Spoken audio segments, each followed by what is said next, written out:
7-game homestand, 4-game series against the Angels tonight, tomorrow night, Wednesday night, and Thursday afternoon. Technically, the Angels starting lineup: Zach Neto off to a good start. The shortstop will bat second. Mike Trout in center field will hit in the second spot. Nolan Schanuel hits third. Then the middle third of the order: Soler, Moncada, and Adele.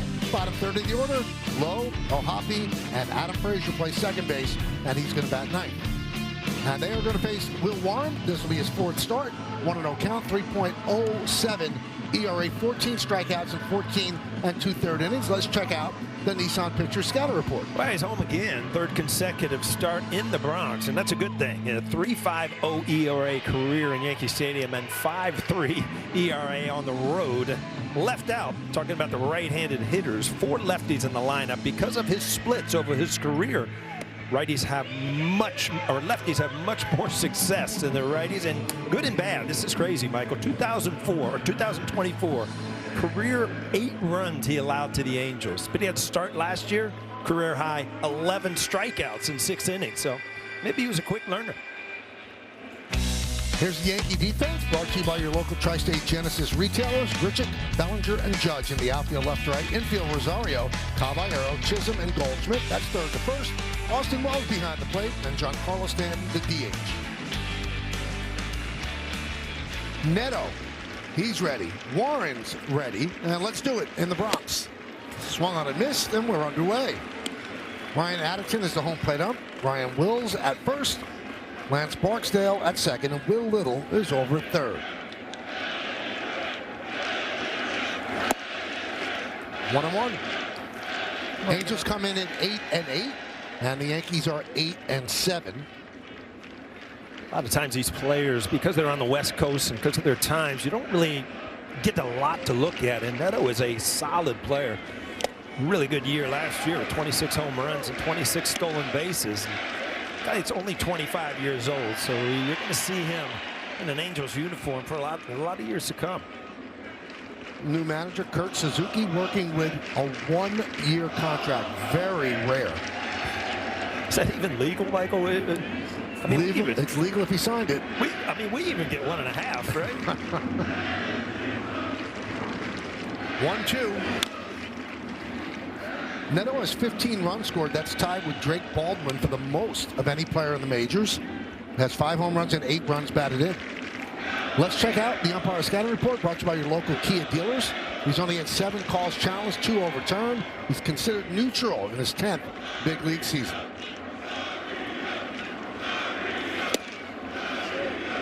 Two and 2. Angels just took 2 out of 3 in Cincinnati, and the Yankees just got swept by the Rays in Tampa Bay. There's Mike Trout on deck.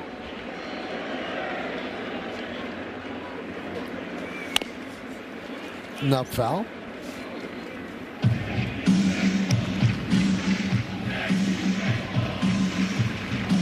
.23 homers and 30 steals in 2024 for Neto. Last year, 26 and 26. And these organizations get young players that they have control over without having to get into the huge contracts. It's a big window of opportunity for the players, or for the teams, to try to build around these young players to win. I told you, Suzuki, the manager, it's the 4th manager that Neto has had in 4 seasons. Played for Nevin, Ron Washington, and Ray Montgomery.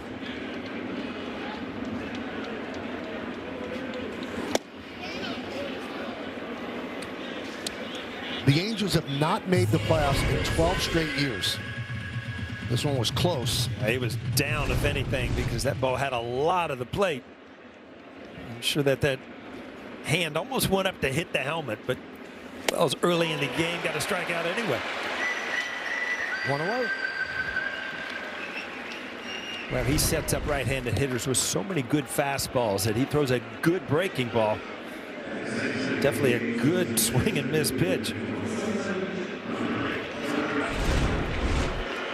Here's Mike Trout from Millville, New Jersey.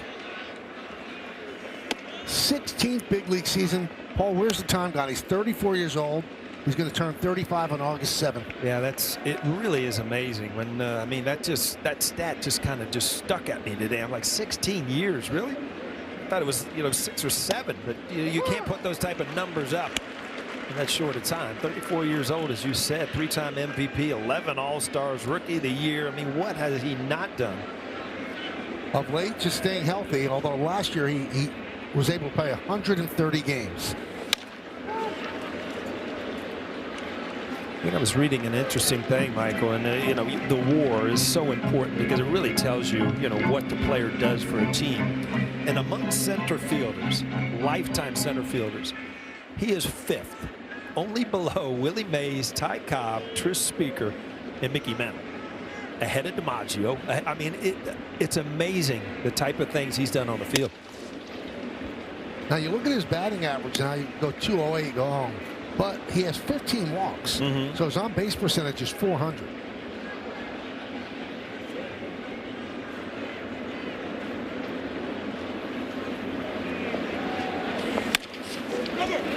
Right side, Goldschmidt. Full flip to Warren. 2 outs. Mike Trout, good speed, but when you get jammed as a hitter, you end up like on your back foot and you can't get out of the box. This ball gets way in on him, so you kind of get a late break, which really helps Warren. He goes over for an easy flip from Goldschmidt.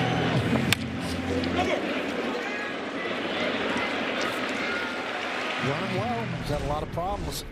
We mentioned injury-wise, left knee problem last year, but looked like he was running well. Here's Nolan Shonowell. 4th big league season for him. He's 24 years old. Fouled away. High contact hitter, low chase rate, Paul. Yeah, for a first baseman, I mean, you expect big power numbers. He's not that type of hitter. He'll hit you 10 or 12 a year, but good on base percentage, lifetime over 350.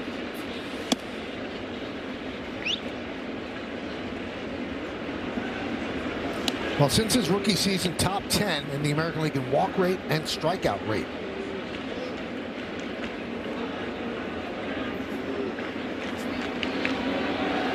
The 1-1. 1-2. And it's a challenge. So it's called the strike, and Shonowell challenges. ABS powered by T-Mobile. And he was right. So overturned. Now, Paul, you know the value of it being 1-2 or 2-1. It's amazing how, cool this new system is, where players, you have to really decide, obviously, when's a good time or not, but, you don't want to lose all your challenges, but it gives you an opportunity as a fan sitting at home to see how players know the strike zone. I mean, most of these pitchers are just missing by half an inch or so. And I know you would hate to say this, but I think it shows how good the umpires are, because even when it's overturned, sometimes it's by 1/10 of an inch. Well, what I really like about it is it takes away the the dislike for the umpire or the player. And, it's human nature. You don't like a guy, you're going to have every opportunity to take a strike away. Easy fly ball, easy first. He'll bat 3rd and play center field. Then it's Stanton, Rosario, and Chisholm. And Randall Grichuk, still looking for his first hit this year, has good numbers against Kikuchi, Caballero, and Wells. And they will be facing the lefty Kikuchi. 3 starts, 0-2, 6.75, more than a strikeout per inning. But let's go deeper under the hood. We'll check out the Nissan pitcher scatter report. Well, you say Kikuchi, career numbers, he's been very good against the Yankees. 16 career games, 3.27 ERA, so he has had some success against the Bombers. He mixes it well, fastball, slider, change, and a cutter, and he uses all of them about 20-25% of the time. And you got to get it right. Career has been very tough on lefties. Righties much higher at 270, but much more power against the righties. And there's a strike to Goldschmidt. And to that point, Michael, the Yankees have stacked the lineup tonight. Ben Rice not playing, 6 righties against Kikuchi in the lineup. Ben Rice not playing, McMahon not playing, Grisham not playing. But they're all waiting to come off the bench.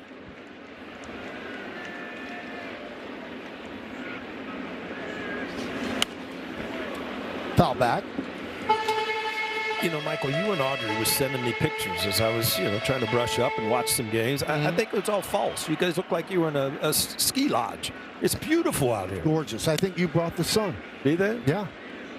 Folks at home, I got a text one night with Audrey and Michael in fur parkas. It was unbelievable. The 1-2. That one is ripped into left center field. It's a base hit. Lowe and Trout converge. Lowe makes the play, cutting it off, but enough time for Goldschmidt to go to second with a double.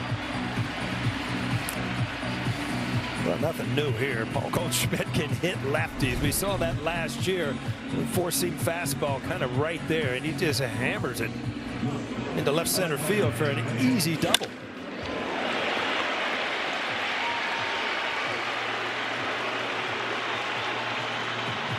We're looking back, there was nothing better than coming back to a homestand, base hit your first time up, you're setting yourself up for a good night. Here's Judge. Way high, all the way to the backstop, got right back to O'Hoppe, but he mishandled it. He might have had a play on Goldschmidt if he fielded it cleanly. Yeah, I was just going to say that ball came back so quick, and Goldschmidt was being sure that it got to the screen. If he comes up with this immediately and fires to third base, there's a play. So Goldschmidt, you've got to get a late break just to get a read, and I think that there would have been a bang-bang play at third base. Infield remains back. They'll give up the run. Well, sometimes breaking balls, they just slip. That one slipped all the way to the screen. 2-0 count on Judge. Had a home run in the 9th inning yesterday in St. Pete. 2-run shot. And he has a home run here tonight. See ya! A long one into the left center field bleachers. And the Yankees lead 2-0.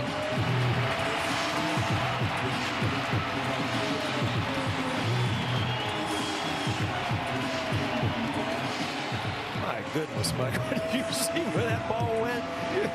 You have an abbreviated home run call now because that thing was out of here before you could get a C out. In a hurry.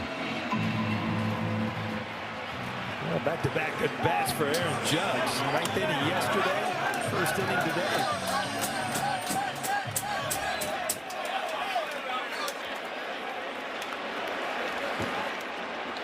Gee, waved at us, Michael. Did you see it? Pointed at us. I went back at him. He wanted a high five. 5 home runs now, 11 runs batted in for Judge. And he just tied his teammate Paul Goldschmidt. They both have 373 career home runs.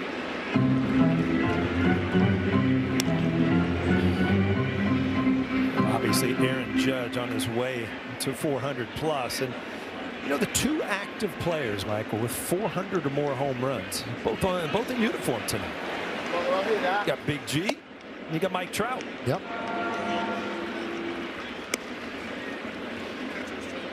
And it's another challenge, powered by T-Mobile. So O'Hoppe having a good bottom of the 1st inning. Flip the count from 2-1 to 1-2.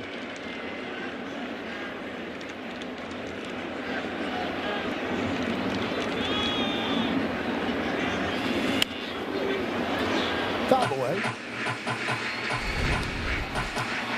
Well, split fingered, it just kind of hangs there, nothing there, but all of a sudden, yeah, that baseball said ouch, and you knew where it was heading.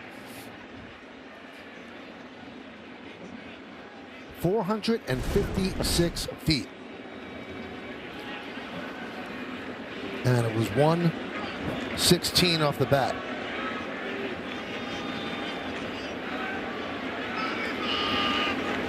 One, two. Right field. Joe Adele puts it away. Let's check out the Angels defense, brought to you by your local Tri-State Genesis retailers. Let's focus on Joe Adele. He had a game the other day. He robbed 3 home runs on April 4th against the Mariners. That's the Car Shield defensive player profile. Most in the Major League game since tracking began in 2004. You know, the weird thing about that, I mean, an unbelievable game. If you watch the highlights, especially the last catch was sick down in the right field line. But to have that opportunity 3 times in a game for a player is amazing. But he made all 3 of them. And it was a 1-0 game. Now, we say since tracking began, Jason Stark of The Athletic, who does this stuff so well, went on a search. No one could recall anyone ever making 3 home run robbing grabs in one game.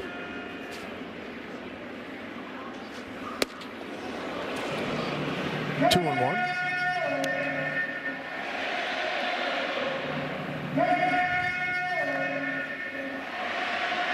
Hey, looking back at Aaron Judge's home run, after Goldschmidt leads off with a double, you've got a base open, and you would think Kikuchi would be a little more careful to Aaron Judge. He just hung a split finger there, and obviously, boom, 2-0, down early.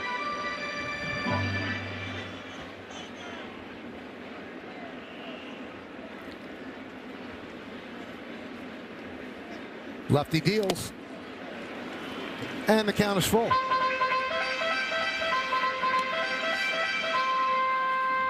Kikuchi, 34 years old, 8th big league season. Last couple of starts, each start he allowed 4 runs or more.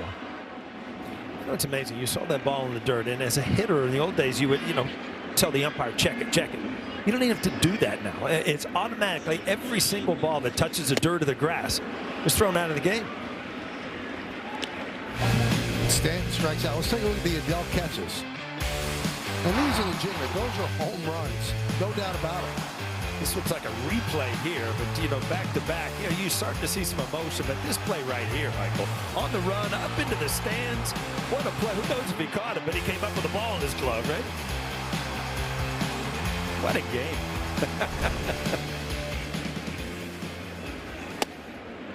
Now, this has been discussed because of that last play, so let me throw it at you. Should that be an out? He caught it and fell into the stands. He never had his feet on the ground when he caught it. It's funny. I actually was watching the replay, and my son-in-law, I was at Allie, my daughter's house. He asked me the same thing. And, if the ball is caught in, while you're still on the field right there, but then your momentum takes you into the stands, I think it should be an out. And that's the rule. It's an out. But if I wonder if you jump into the stands and try to pull it back, but, you need a little camera there to see if that thing ever left his glove when he hit the bleachers. The 0-2.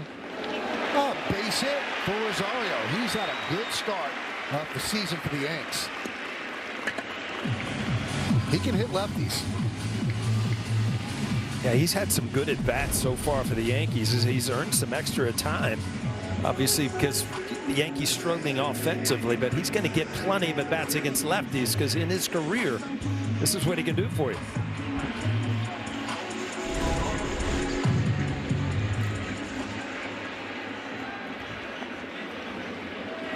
So here's Jazz Chisholm.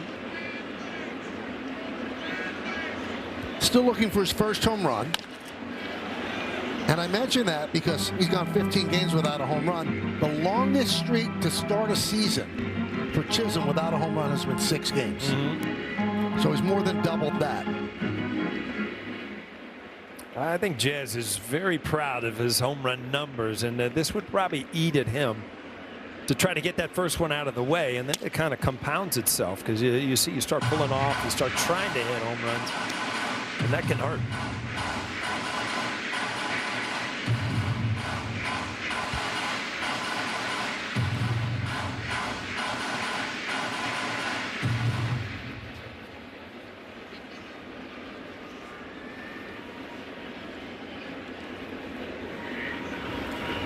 Neto shades up the middle.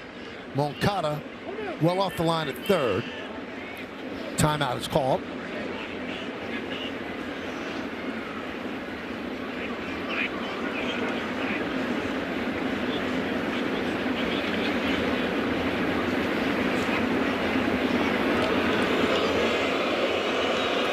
Chasing Rosario back. I always remember the first base coach, right when you'd go back on a move like, he's got a better one. He's got a better one. And you're thinking in your mind, I know he's got a better one. Obviously, that wasn't his best move. And one more thing to say about Adele. The glove that he made those catches with is going to Cooperstown. but he will not give it to them because he wants to play the entire season with it. Then he'll give it to them. I get it, because a lot of guys change gloves throughout the year. I was a guy that broke in a glove in spring training and didn't retire it to the last out of the World Series, hopefully.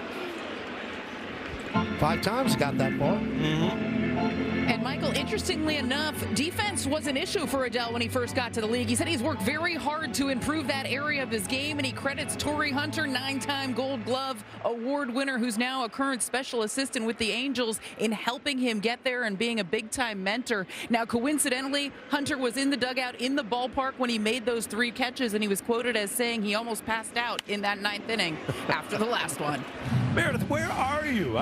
You know, I'm old enough where change kind of bothers you. I usually look over my shoulder, and Meredith, now she's down on the field. There are a lot of changes. There she is. Like, where's Waldo? Where'd you go now?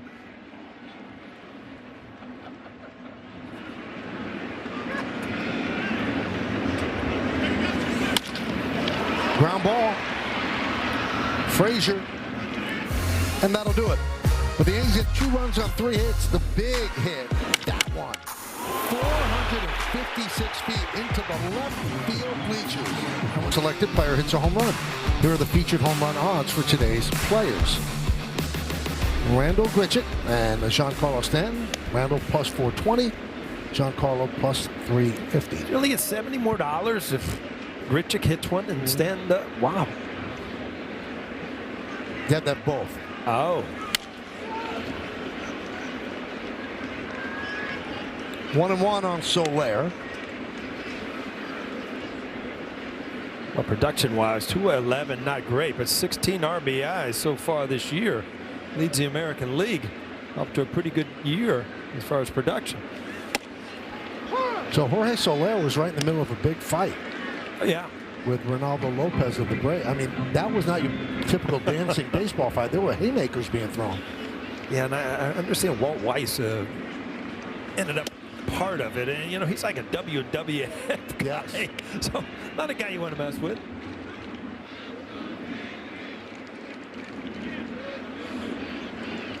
Joe Girardi told me Walt Weiss, one of the best teammates he ever had. Yeah. You know, you can go down year after year, and there's just certain guys that you connect with, certain guys that understand you, you understand them. But the weird thing is, after the season's over, you don't talk to him for another 4 months, but then you get right back at it, and you take a look here. He didn't like it, and then he wants to tell him how much he didn't like it. Let's go. Haymakers.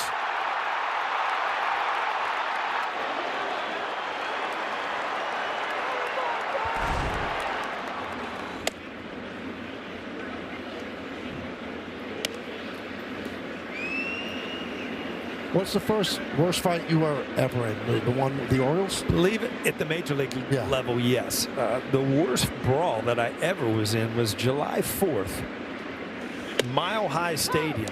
That was I was with the Denver Zephyrs. That was our big night. We'd have 5,000 people. While July 4th, we'd have 50 or 60,000 because of the fireworks. We got in a fight. John Stearns went running out from the dugout. We got in a fight. At the end of the game, they turned the lights off for the fireworks. There are people still out there brawling on the field. Tracy Jones got hurt. Cal Daniels broke his ankle. Really? Yeah. I just thought, watch the fireworks. I had nothing to do with it. They were both suspended 7 games for that fight, but they're appealing. Now, the best fight that wasn't on the field, though, was Dibble against Pinella. Yeah, I witnessed that one, too, with the towel on. Since Sabo came in, I'm in the shower. You got to get out here. Look at this. And I run out in the towel and lose in the bottom of the locker with Dibble on top of him, beating him up. 2-2 on Yoan Moncada. Things happen throughout the course of a year, Michael. You know that? Course of a career. You've seen it all. We just keep watching baseball, Michael. We just change chairs. By the way, you changed my chair. I'm on the wrong side. I thought that would be difficult for you because for 24 years you sat on my left. Yes. And now it's on my right. And you were a little discombobulated. It took me a while to go from the dugout to the booth. Now you got me on the right side of the booth. I don't think I can cover the outside corner from this angle. Strike 3, Moncada down looking, and he's challenging. This ball looked like it came back and got plate. ABS powered by T-Mobile. Well, he fails in the challenge. The call is correct. The Angels have 1 challenge remaining. How long is it going to be before the umpire steps out? Yep, that call was correct. Did you I hear was me? just thinking they should be allowed to celebrate. Here's your challenge.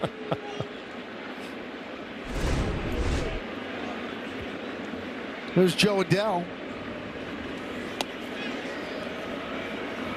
You talked about Joe Adele and his defense, but boy, he's really turned into a pretty solid player. Big year last year, 98 RBIs. Another guy that his 7th season, but he's only 27 years old.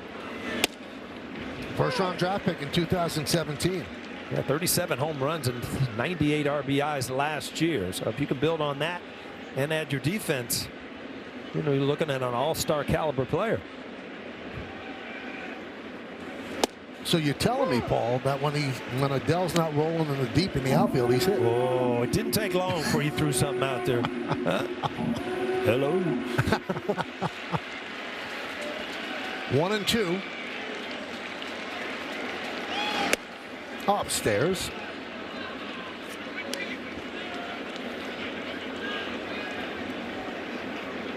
Spent most of last season in center field, but Trout wanted to play center field again. He felt that was his best chance to be productive defensively.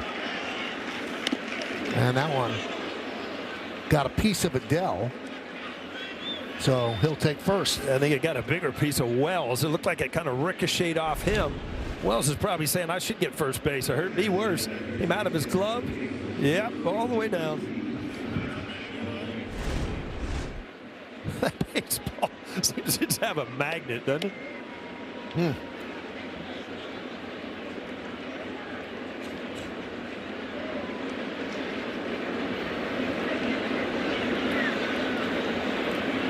Here's Josh Lowe.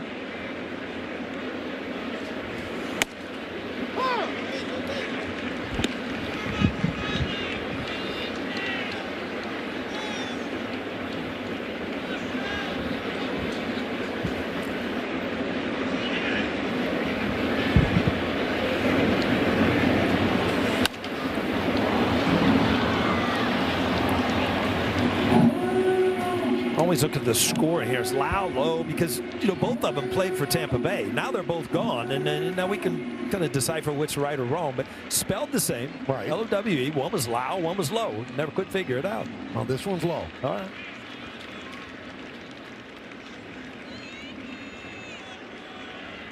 The 0-2. Grabbed there on the glove side by Jazz Chisholm, and that'll do it. Angels strand 1. We'll go. And that's not even counting the MVPs that are going to be on the field. Make it 9 if you include Cody Bellinger, 3 apiece for Trout and Judge. You got Goldschmidt and Stanton as well. Paul, how do you wrap your head around all of that? Well, you look and just kind of enjoy it from the booth, because you realize that some people are just better than others, and the guys you were mentioned are better than the others, and they've had unbelievable careers. Meredith cooking up something special with Hexclad. Join the hybrid revolution at hexclad.com. Randall Grichuk still looking for his first hit, fouls it back. He is 0 for 12 to start the season. Robbed of a base hit yesterday. Diving stop up the middle. And that was by Palacios. Made a great play.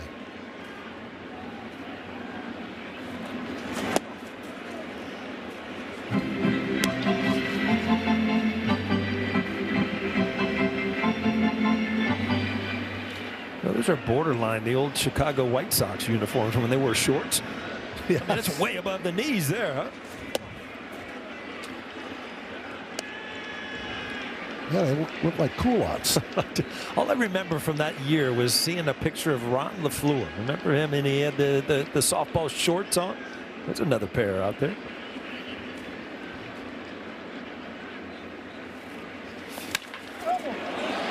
Rip just foul.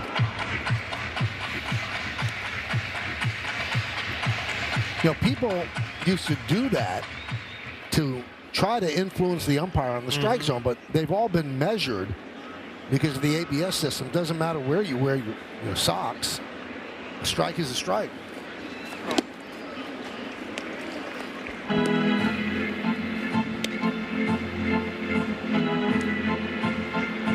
lot of people thought by, having the pants above your knees or at least rolled up, it was less cumbersome as far as running and sprinting. Some people just like the style, Michael.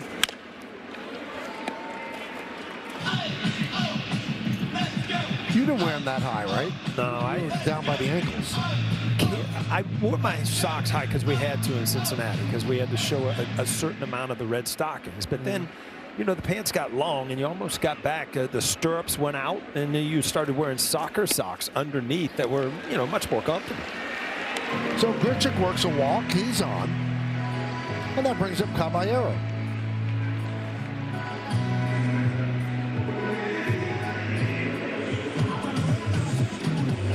In his day, Grichuk, you would keep an eye on him. Obviously, he's an older player than he was, but still able to run.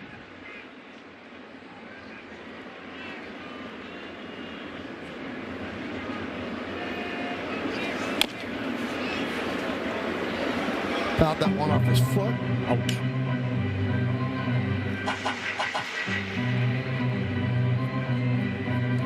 Certain things you miss about the game, Michael, and this isn't one of them. You can't aim it. It didn't look like it just ricocheted off the top of your foot. The shin is the worst. When you foul a ball, you see that shin guard, and somehow, some way, the ball seems to always miss, hit just above it or just below it. I'm wondering if that hit higher than the foot, because it doesn't look like it got him on the foot, and he's kind of bending his knee.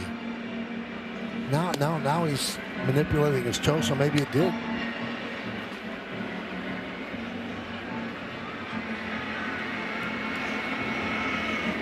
I'd say if he got a toe there, Michael, it's that's one of those things that toenail will hurt for the rest of the season. Let's take a closer look here. It just looked like it hit the outside. Yeah. Right where your bunion would be, Michael. Huh? Doesn't look like it hit the toe.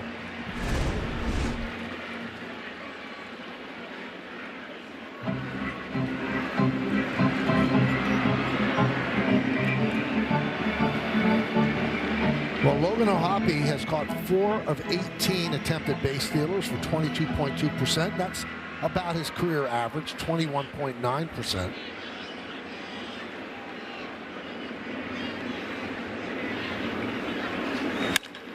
Drilled deep to left field. That ball is gone.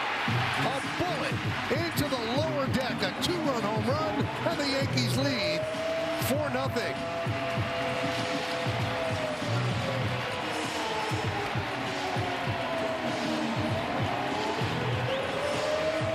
Jose Caballero had a couple big hits down in Tampa Bay. Didn't end up winning the game with them, but big home run here. You just hope that he can get things going.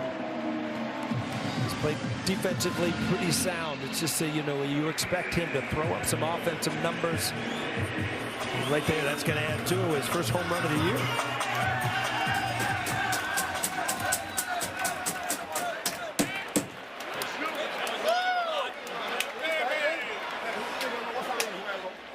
Here's Austin Wells. Yankees have been having trouble scoring runs, so these 2 home runs are certainly welcome. And as we went over the pitching, the right-handers have had much more success with power numbers over Kikuchi's career, and you see it so far. Lefty's not done much. Goldschmidt with a hard hit, Judge with a 2-run homer, and this is the same pitch Aaron Judge hit. Just a hanging split finger right there over the middle of the plate.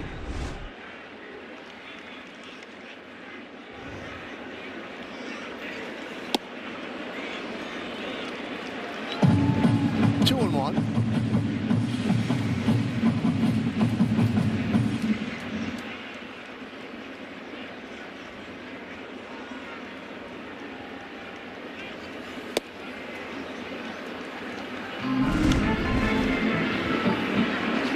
And it kind of sits. That split finger is supposed to dive down or away, and it just absolutely sat right there. Can't miss as a hitter, and he did not.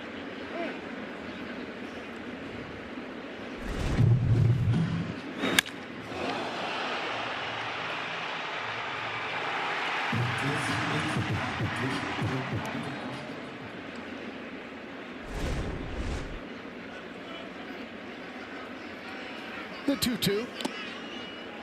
3-2 on Austin Wells. Well, Michael, we came back to New York, and you came back to New York. I came up from Florida, and we're here all night to make the world right here. Now, the Yankees have lost 5 in a row, and then they're off to a good start here. And they turn to you. Yeah.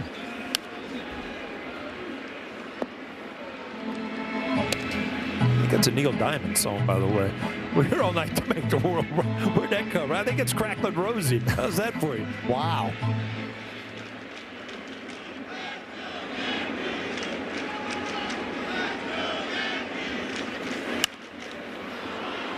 Fouled away.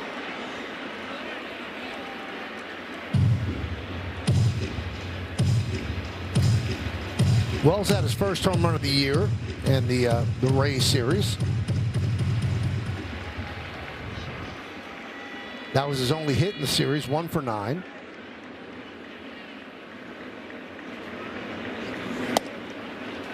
And he works a walk.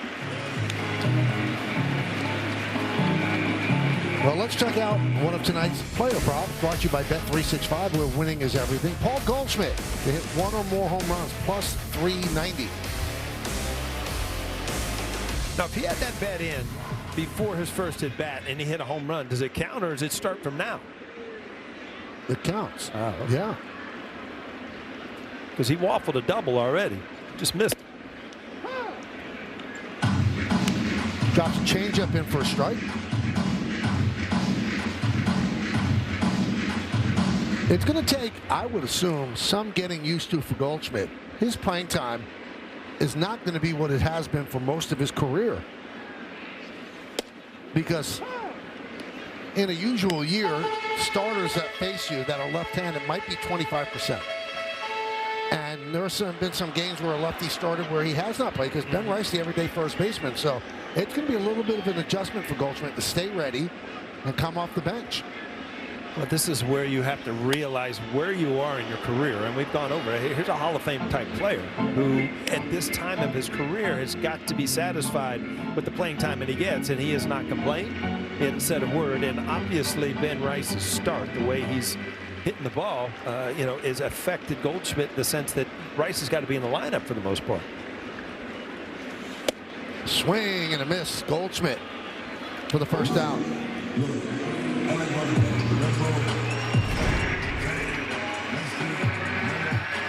Kikuchi kind of turns this over a little bit. Looks like a fastball kind of running away. Looked like Goldschmidt was looking in because it looked like he was trying to pull, and that's usually not where he is with the 2-strike count. Here's Aaron Judge, 2-run home run in the first inning.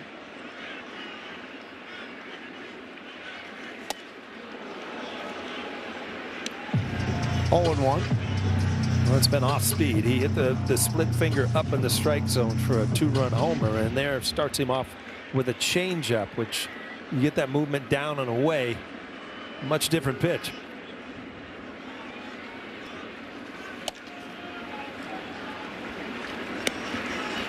One and one.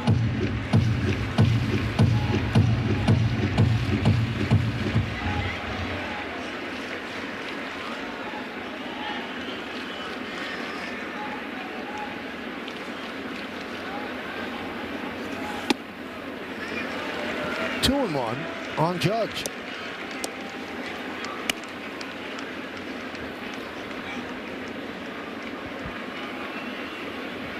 Bellinger on deck. It's 4-0 Yankees. Couple of 2-run home runs. One by Judge, one by Caballero.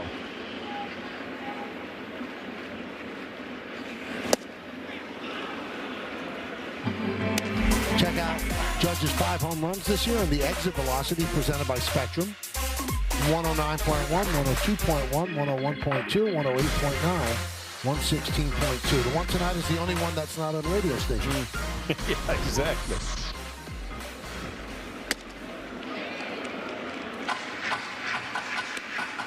So the count is full on the Yankee captain.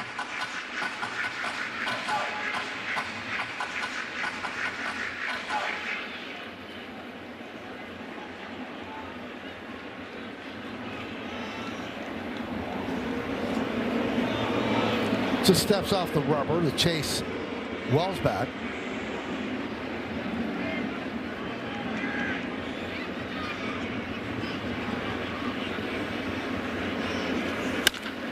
Ground ball, third base. Moncada bobbles, fires the first. Judge beats it out. So it went from 2 outs to no outs on the ground ball. And it'll be an E5. Yeah, Moncada not having a great year defensively. Actually, the Angels, top of the league is in errors, just not being able to catch the ball. We talked about Adele and his unbelievable defensive game, but the rest of the team really hasn't followed his lead.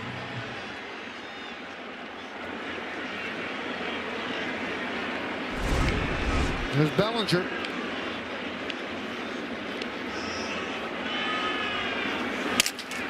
That one is looped to second base. Frazier's there to make the play. Out number 2. Well, one of the reasons Cody Bellinger hits lefties so well is he's got some firewood right there, is because he'll stay in and not afraid to get jammed. This is a little cutter that just kind of stayed right there. And you see Bellinger you lose the weight of the bat when you crack it that much, and you kind of wonder where in the world the ball went. You have no clue. The only clue you have, Michael, when you take that bat back, you know you're not using it again.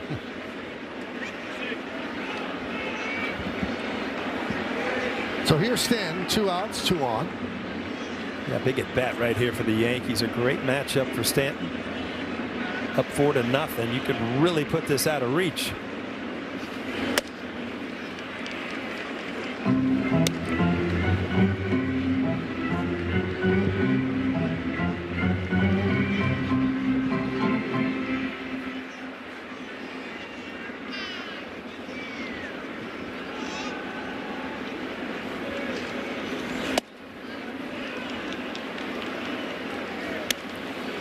And a challenge by the catcher. catcher's Townsend pitch. Powered by T-Mobile. I'm going to say low, man. You'd be right. The call is You'd be correct. wrong. The Angels have no Townsend A remaining. good look at that one. It's just the other side of the plate I'm struggling with. Well, that's it. No more challenges for the Angels. Second inning, too, huh? I think teams are still figuring it out. When to use it, who should use it.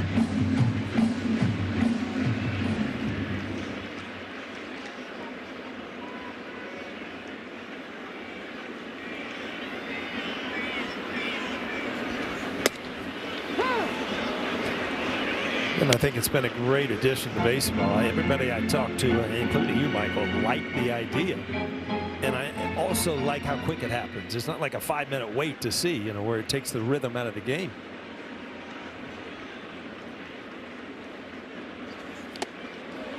And there's ball 4. I'm going to do a little quiz for you, Paul. All right. So they show that up on the board. No challenges left. Next to it, right, on the board, is MVR. Right. Tell me what MVR means. Mount visits, and they've never been to a, I've been studying, Michael. You know what? Wow. It was my first day of school today, and you're giving me tests already? Wow. No, I'm not Mount into this. visits remaining. You nailed it. Thanks, Audrey. Mike Maddox. He's talking over things with Kikuchi. Hey, score big on authentic gear at MLBshop.com. From official jerseys and memorabilia to hats and hoodies, we've got the season covered. Visit MLBshop.com/Yankees, the official source for your Yankees gear.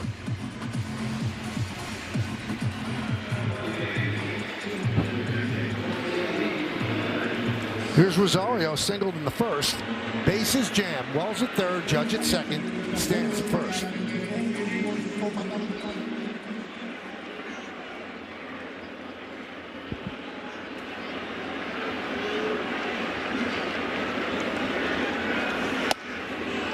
And a strike.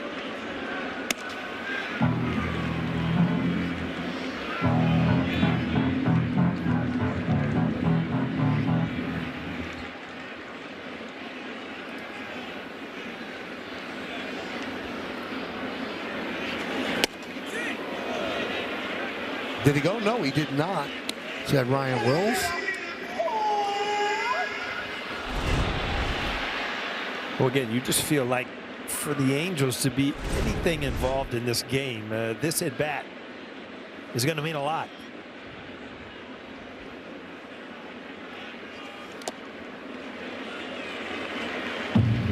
Two and one. Kikuchi so far has not looked sharp. Well, you look at his record where he got off to a good start, and then the last couple starts has scuffled a little bit. 4 earned runs in his last 2 starts. And tonight, it's been a struggle.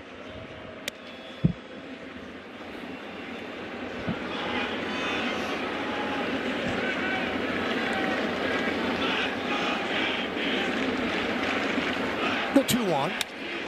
Now back to the screen, 2-2.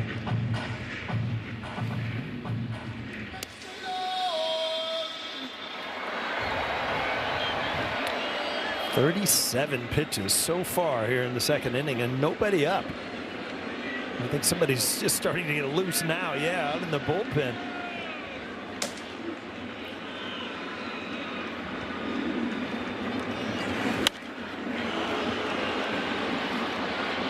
Well, that's my problem with the cutter right there. If you don't throw it perfectly, it just ends up a fastball, mediocre, right down the middle of the plate at 91. Lucky to get that one back. Rosario fouled it straight back.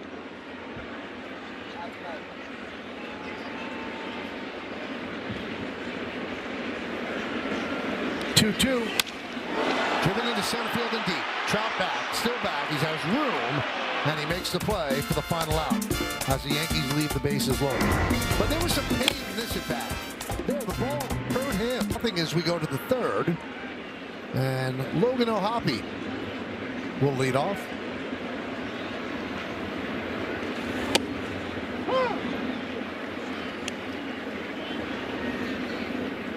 O'Hoppe from Sayville, New York, on the island.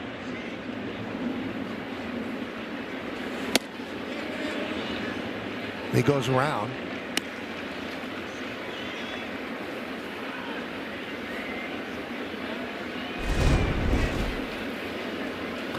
And by bringing those hands in, it really brought the barrel of the bat way in front of the plate.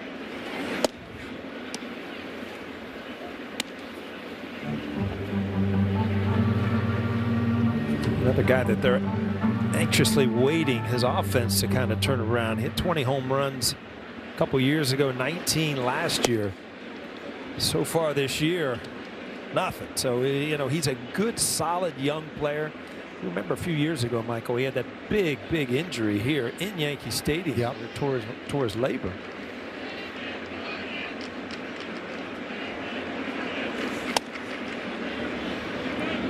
And Michael, his parents are in attendance, his girlfriend, as well as some other friends. You mentioned Long Island native. I spoke to him last time he was here at Yankee Stadium, and he said it is still surreal to him. It will always be surreal to him that he is in uniform playing here at Yankee Stadium, the very place where he used to come and watch games as a kid. And he grounds out in the short. And Michael, he actually had a pretty big moment, well, as a kid, a big moment here at Yankee Stadium. Back on April 6, 2018, he was in the outfield. He caught a Manny Machado home run, and he did what anyone in the Bronx would do, and that is throw it right back on the field. That's a young Logan O'Hoppe right there in the stands. And you could tell he had an arm. He got a Yankee jersey on, too. He was a Yankees fan, big time. Well, let me tell you, I mean, you throw the ball back if you're a Yankee fan. That was some catch. I was going to say, it's pretty good practice right there. He could have been an outfielder. Well, guys, when I asked him about it, he said, if you don't throw that back immediately, you are going to be booed out of the stadium. And the last thing I want to be is booed out of Yankee Stadium. Watch this catch. Yeah, that's full extension. Bare hand, too. No glove. One leg in the air. You know what you got to do, Mike? You got to come to the game with a little cheap plastic one in your pocket. And if you catch a real one, then you just chuck the plastic one back.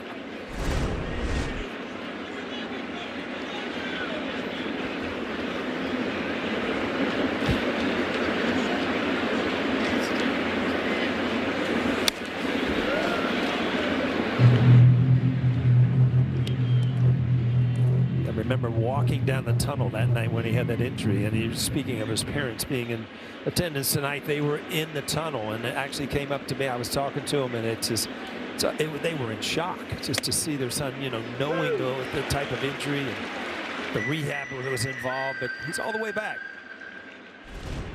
A good two-seamer here. Watch the movement at the end, and it just comes back as a left-handed hitter. You kind of give up on it. We've said it numerous times. You know, if you could throw a breaking ball in off the plate and then in the same area throw a two-seamer back, you kind of have the hitter in between, and that's basically what took Greg Maddux to the Hall of Fame, the ability to do that. Neto goes down from the foul ball. 4 strikeouts for Will Warren.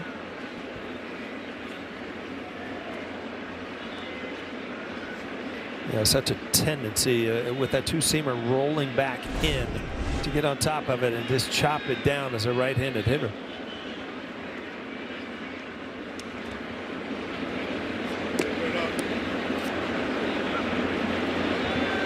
Now, pitchers have a mean streak. When they get a foul ball like that, they come right back in. Exactly, because as a hitter, you don't want to do the same thing. So you have a tendency to kind of lay off that pitch. 0-2. Now that one right there is the one that would frustrate me as a player. Is, you know, should I challenge this? Because it's a breaking ball that comes around the plate. You never know if it really got back to the inside corner. Well, the option to challenge has been lost by the Angels. And that one looks like it got Wells.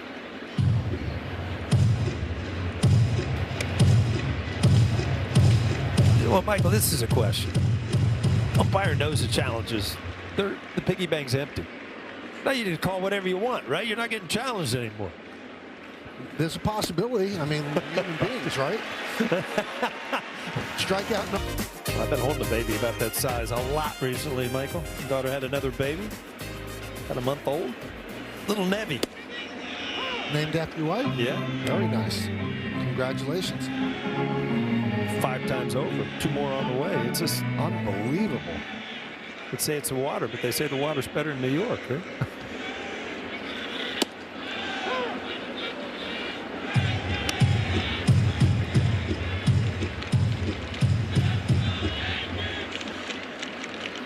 Better being a grandparent or a parent? Well, a parent, you have a lot of responsibility. Grandparents, you just get to love them, have some fun, and then, you know, hand them back and go home, yeah. right?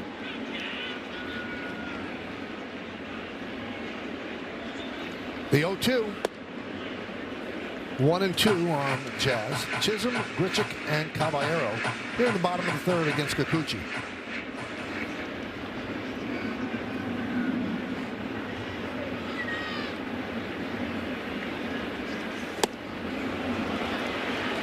And Jazz down on strikes as his struggles continue. Well, again, if you get in pull mode, trying to hit home runs, these are the type of swings that you see. You see a breaking ball away, and if you commit to it, it's just running away from your barrel. So you're really compounding things by, I've always said that, you know, the pitcher dictates what you can do with the baseball. If you want to hit a home run, and he doesn't throw a pitch that you're capable of doing it, then all you've done is got yourself out.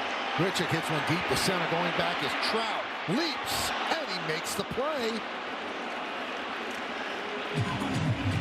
Trout knew exactly where he was, ran to the wall, and made the catch. Yeah, off the bat, this was it's Grichuk, but then it just kept going and going. And then Mike Trout, I mean, we've talked about his defense, his offense, his all-around star quality. And again, he just knows how to play the game.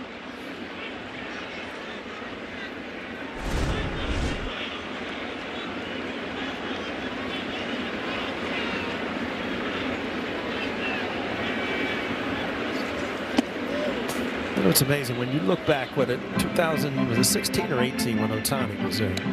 18, I think. 2018, he was there for 5 or 6 years, and you just thought, you know, here are 2 of the best. This whole franchise is just going to thrive now, and then it's gone. It's over. So you do have these windows of opportunity as an organization. If it doesn't work, it's gone. And with those 2 guys, they still did. Yeah.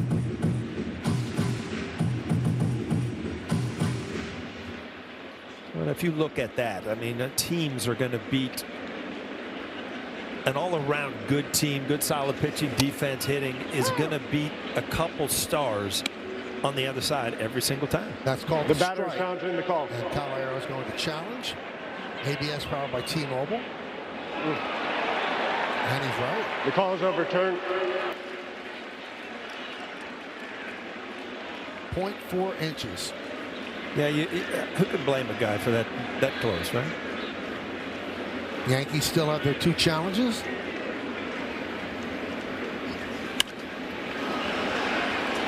Behind the plate. Hoppy gives it a look. Runs out of room.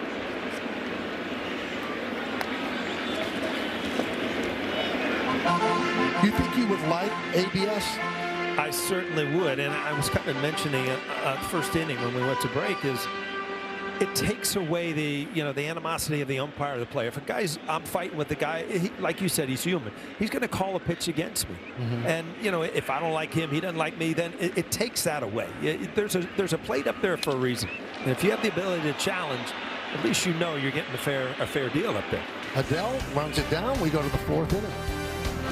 And happens to be an avid weather enthusiast who once gave live storm updates to the Weather Channel during the 2016 New Jersey blizzard. How about that?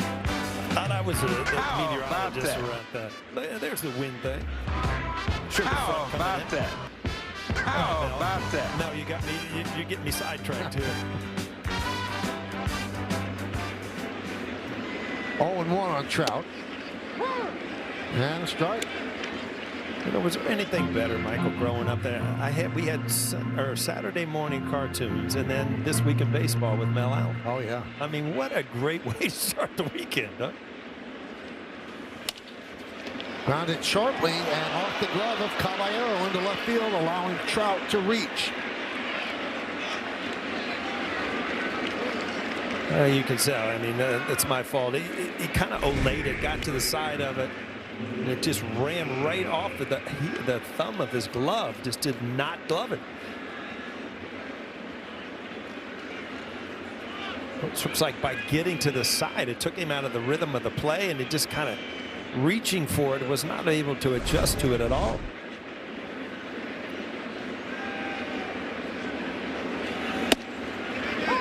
Our very own Jack Curry sat down with Mike Trout today, and that interview was on one of the pregame shows on Yes. And he really stumped him with a question. He said, "You, Todd Frazier, walk into a place in Jersey. Who's giving out more autographs?" And he said he wasn't sure, but he said, and then Jack said, "Well, how about Tom River?" He said, "Well, if Todd doesn't get it, Tom River, then there's a problem." Well, I will tell you one thing. If you want to buy a Godfather Todd rookie card or a Mike Trout, get the Mike Trout, because I think it was estimated at $2 or $3 million ago, like 3 years ago or something. Now Todd's back in the studio. Todd, I would take your rookie card because I'm teammates with you. But you're also into money, so. and I don't have the money for a Trout rookie card. Now you're really torn, aren't you?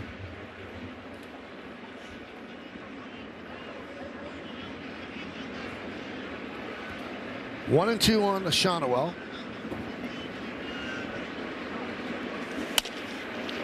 Grounded to first, knocked down by Goldschmidt. That lost the double play. He'll step on first. Moving to second is Trout. That was going to be a tough double play, and in order for him to do it, he had to kind of reach for it where he could pivot and get across at a good angle, and it just came out of his glove. But immediately knowing that, went and got the sure out.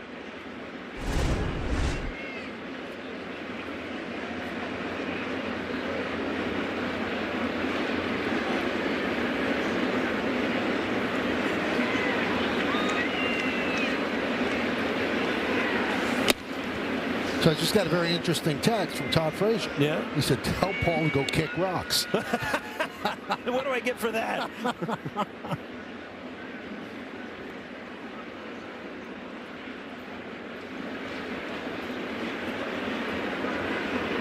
Todd will be on our post-game show following the game tonight. Tell you what, if I'm going to the Little League World Series, I'm taking Todd Frazier. How's that? Huh? The winner. Did we just kiss and make up? Yeah, there you go. I'm at the home run derby too in Cincy. Yeah, I was there for that. That was impressive. And with his brother throwing. Pretty cool.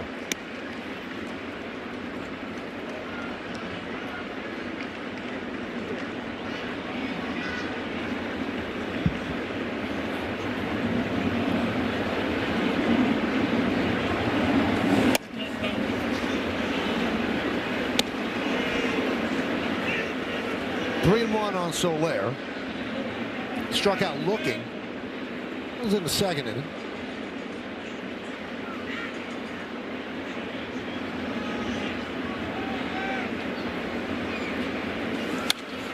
Foul away.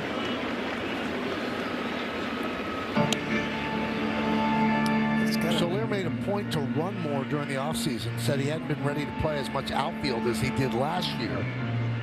And he expects to play outfield this year. Today he's the DH, but he ran during the offseason. Yeah, when you remember his biggest years, he had 48 home runs in 2019 with Kansas City. You see that type of swing. He's got power, but you know, he was a corner outfielder, and with Atlanta also. I mean, he's had some great years. He was traded to Atlanta from Kansas City and ended up being the World Series MVP in 2021. He had 14 homers in 55 games to finish the season, and then hit 3 homers in 6 games to win the World Series MVP.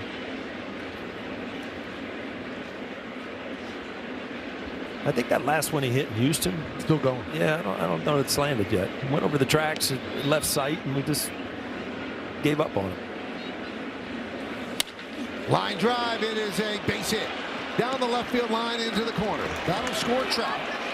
And Soler is at second with an RBI double. His 17th ribby of the year. And the Angels on the board. It's 4-1 Yanks. Yeah, breaking ball just did not have a lot of bite on it, and it kind of stayed over the middle of the plate. But you know, the extra opportunity with Trout getting on, you see the spin on that, but it just didn't have a lot of break, and it just kind of sits there for a hitter. You can't really question the pitch. It just wasn't thrown. It wasn't his best breaking ball of the night.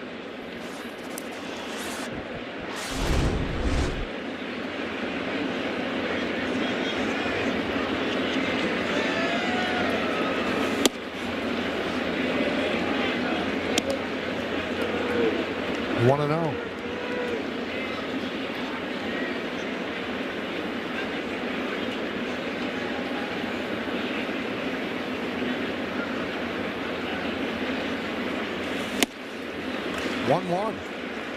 Moncada swings through. You know, that's such a cool ability that Warren has. You see 93, 94, but a lot of swing and misses on the fastball. It's just the life of it, the movement of it. Kind of his arm angle all comes together with the ability to throw fastballs time and time again and get away with it.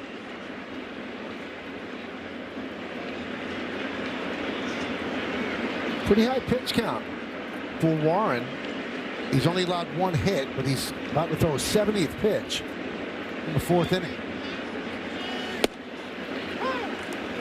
2-2.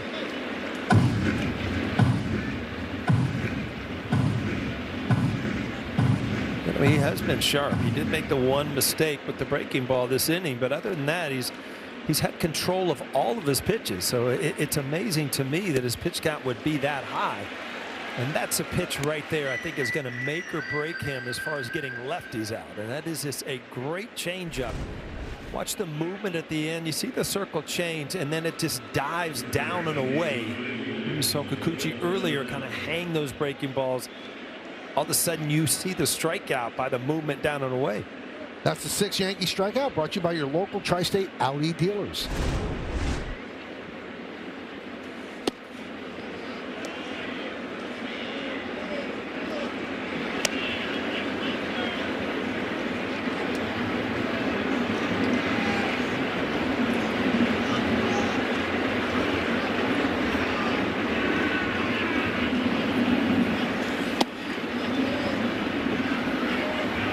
What a beautiful night for baseball here in the Bronx. I was driving around today. It's just like the earth is ready to just blow up. The daffodils are out, the weeping willows, the forsythia, everything out there. What was the last one? Forsythia. You don't know the yellow flowers out there? I didn't know that was the name. I called them the yellow flowers. Absolutely. I don't take you for a botanist. No, I just know a couple. I had a few of those in the backyard. Looked them up on ChatGPT when I was 5, right? Well, that was an early version of ChatGPT. I was a little ahead of my time. 2-1. 2-2.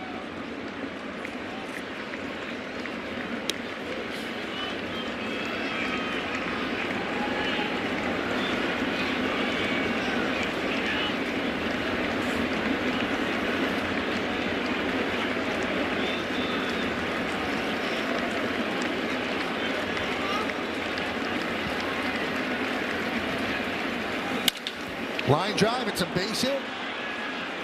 Soler will score. RBI single for Adele. And now the Yankee lead is 2 runs, 4-2. We just talked about how he gets away with being able to challenge people with fastballs, but not here. Adele just hammers this one. 4-seam fastball. Just squared up and hit up the middle. And again, if you break the inning down, there was an easy out to start it.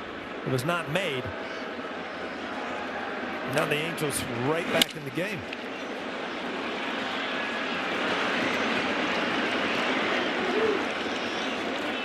So Matt Blake talking things over with Will Warren.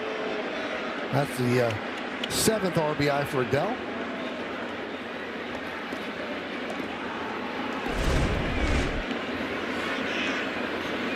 So coasting along, and then the gate opened just a little bit with the E6.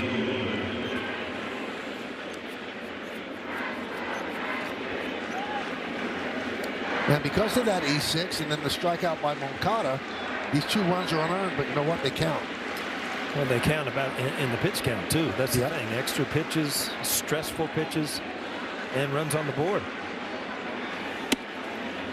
And a strike to Lowe.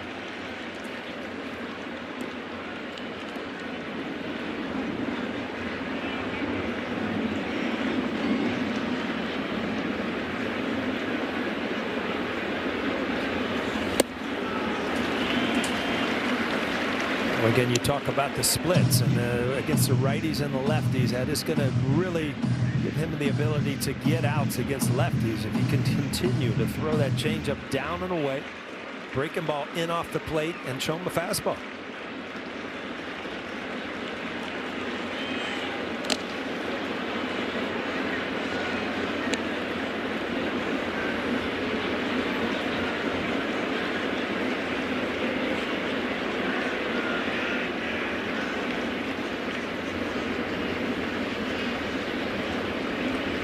Two on Lowe, grounded to second in the second.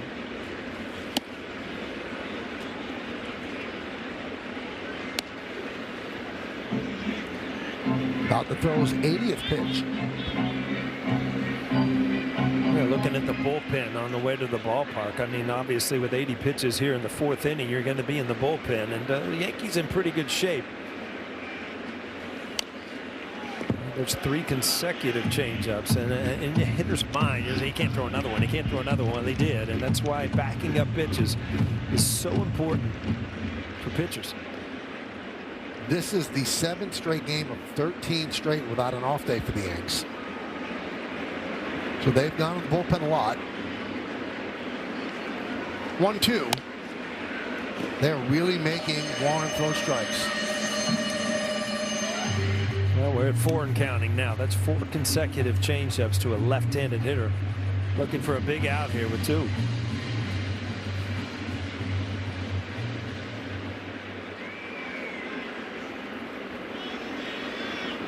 Some stirring in the Yankee bullpen.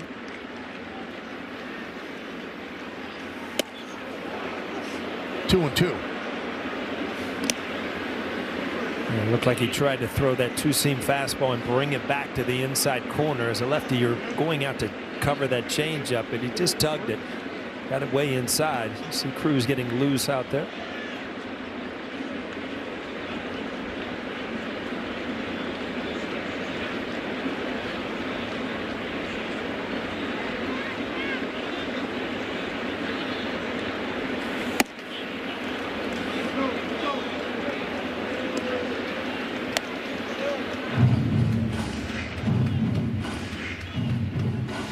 Happens to a pitcher is, you know, you start getting confused because you've thrown good pitches in this at bat and he's fouled one of them off. He's, you know, then you went 4 consecutive changeups. Now you're trying to figure out fastball, where to go, and you've kind of lost direction. You tugged the 2-seamer in, that went away.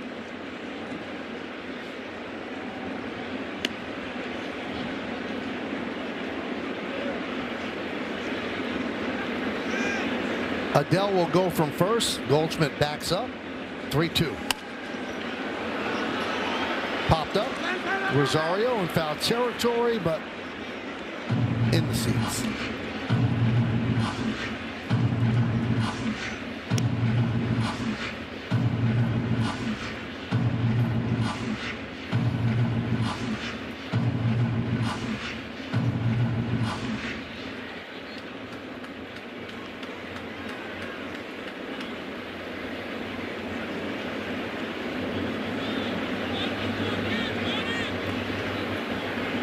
another payoff.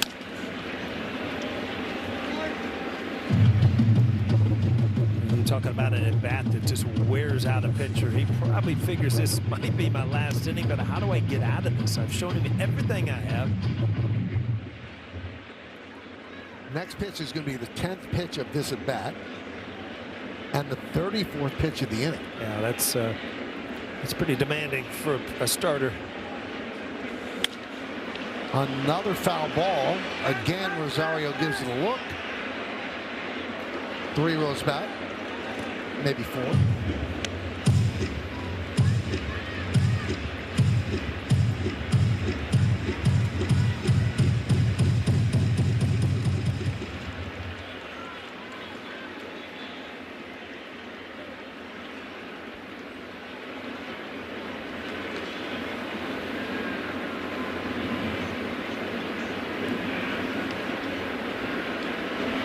And they'll do it again. Pitch number 11.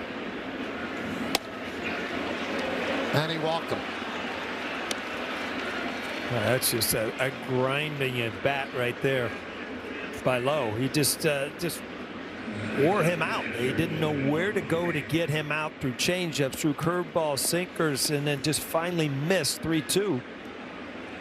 Coming into action tonight, Paul, the Angels had walked 77 times. And that leads Major League Baseball. Here's Logan O'Hoppe, grounded to short in the 3rd.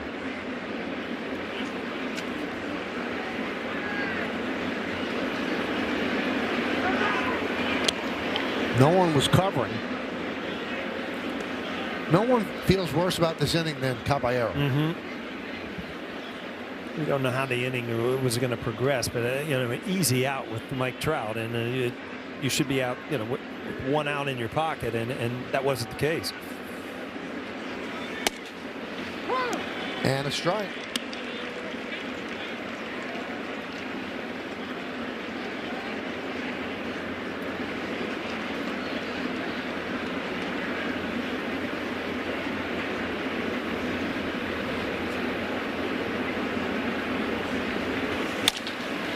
And that one is past the diving Caballero into left field.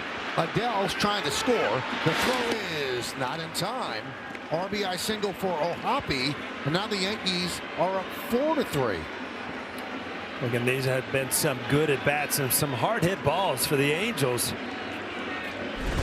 See Aaron Boone going to head out there. I mean, he's just exhausted out on the mound after just absolutely cruising. His 4th inning was really bit him.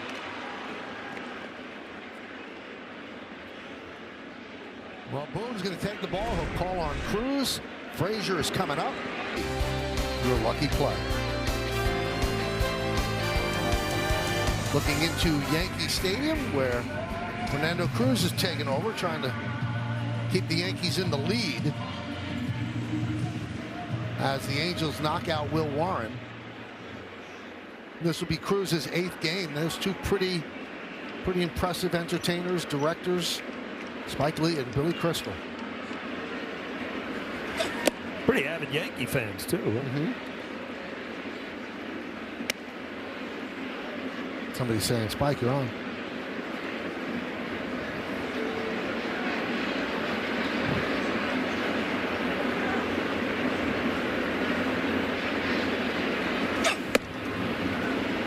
And the 2-0 now.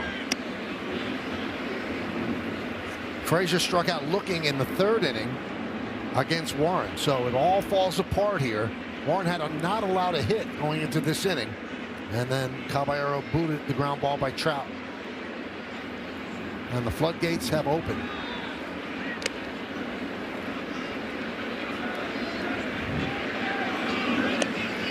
Since last season, this is how effective Cruz has been, Paul. He's inherited 30 base runners. Only 2 have scored.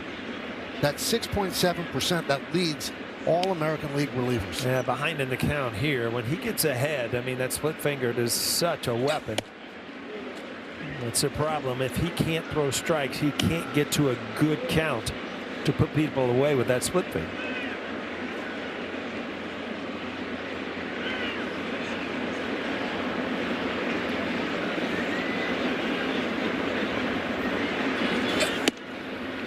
Strike.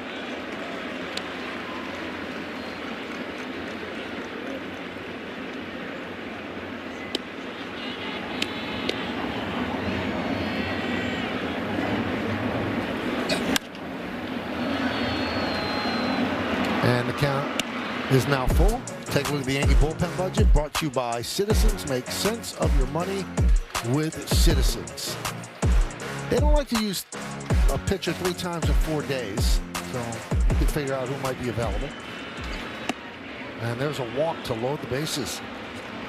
Well, they went to the split finger to try to get an out, but it was with 3-2, and by coming in and not getting ahead, it was really the first time that he went to that pitch. That's tough on a pitcher. Zach Neto.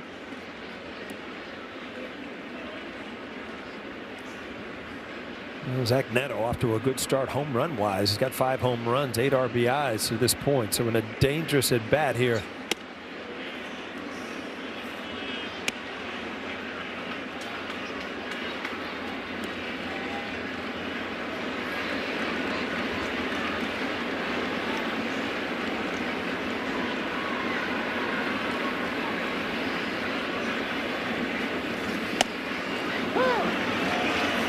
One and one.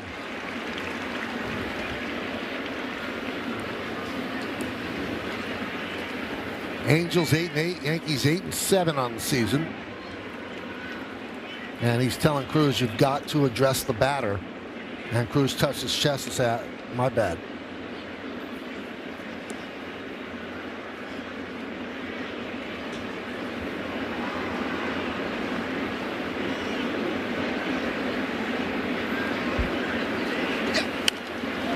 Foul back here.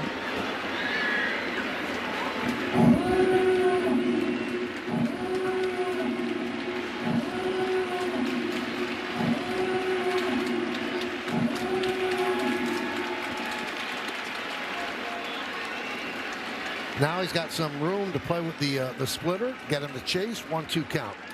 Yeah, man on third. You got to be careful if you're Wells. You got to block anything in the dirt. Neto did not offer, and the count levels at 2-2. And Trout on deck. Rather large out right here. Yeah. Neto being one of the hot hitters. You got Mike Trout in the hole on deck. 2-2. 3-2, no place to put him. So every cliche you'd like to use now, you can start the merry-go-round. The runners will go. 3-2, 2 outs.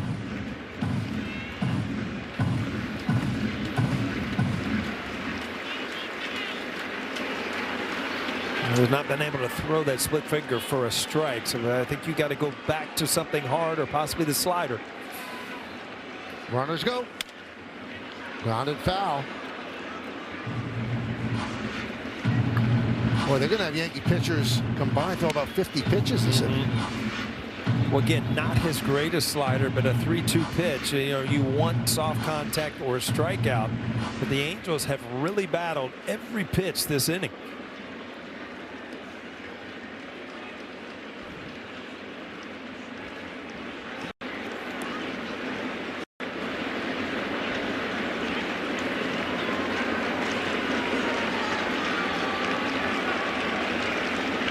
And the payoff.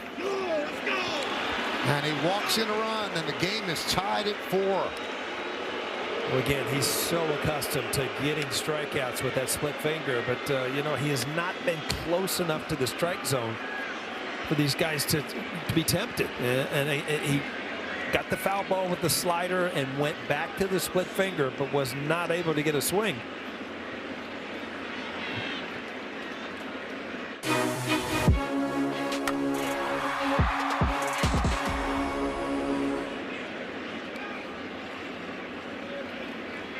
So Will Warren watching it all unravel. The 4-0 lead is gone. It's a 4-4 game. Angels threatening to take the lead. Bases remain loaded with 2 outs, and Mike Trout at the plate. And Yankee pitchers have right now combined for 50 pitches this inning.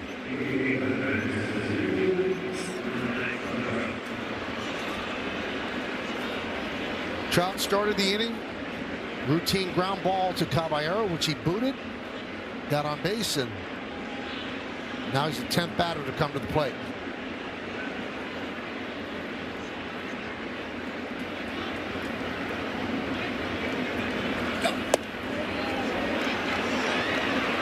One and 0. The only time you really see Cruz struggle is with command, and that's the case right here. Not being able to get ahead of any of the hitters he's faced. Could not hold up. That was a slider, 1-1.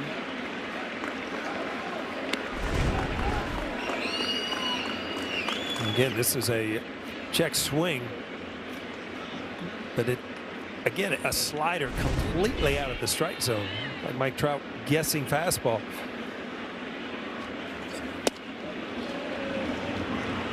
Two and one. And that would seem to be the pitch to guess here because he's not commanding the other pitches. Yeah, he has not thrown a split finger for a strike, and that's the thing. As a hitter, you know, you kind of erase that pitch if you can't ever throw it for a strike.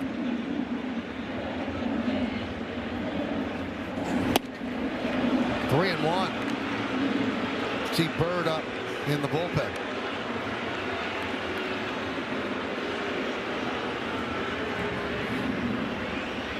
I think Aaron Boone, in his wildest dreams, think he would be in this situation at the beginning of this inning, and the first ball is a ground ball.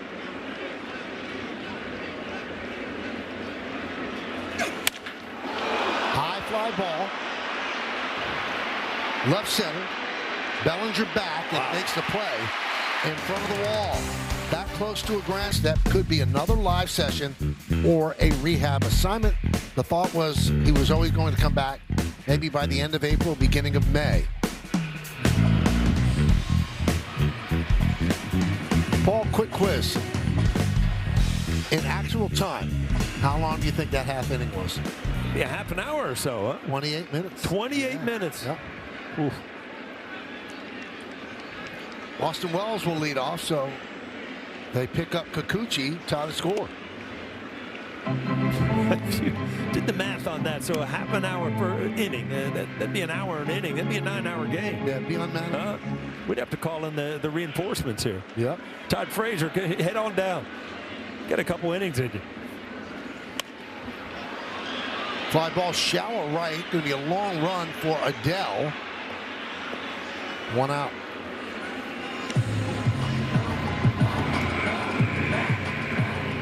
So that's got to be obviously a pick-me-up for the Angels. And for the Yankees, in the midst of a 5-game losing streak, that's got to sting, having an inning like that. And, you know, got up to such a great start. And you go back to when it was 4-0, and you had bases loaded where you could really break this game over, break it open. And the next thing you know, the Angels get out of that jam, throw up a couple runs. Next thing you know, it's 4-4, and you're back to square one if you're the Yankees.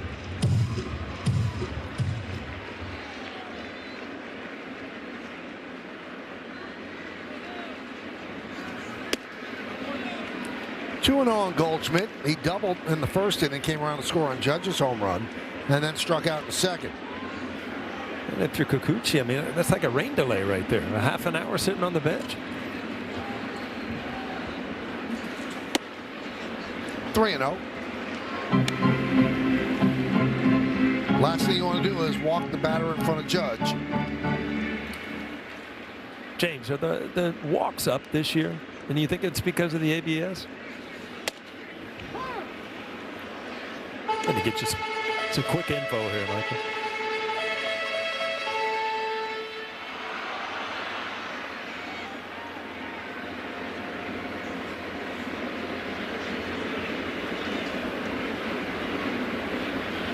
Three one. There's a walk. And that'll bring up Judge and the Optimum Fiber famously fast replay. Wow. The sound, the swing, Aaron Judge, you know where it's going.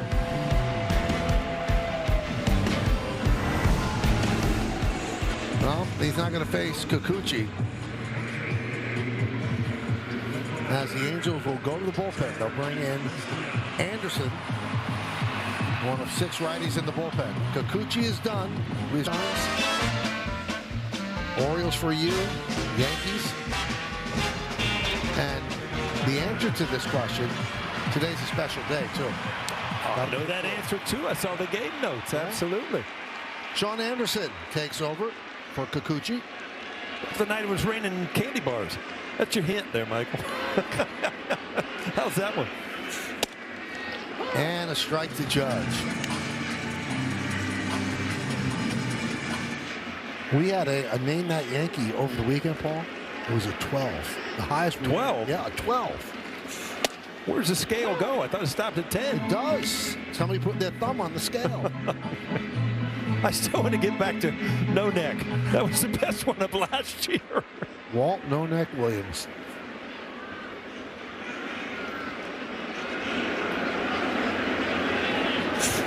Wow. Wow, off the glove of O'Hoppe.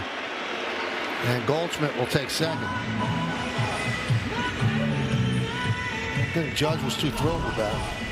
He definitely wanted to make eye contact. I mean, this ball up and in. I mean, to get up around Aaron Judge's head, you got to be way up and in.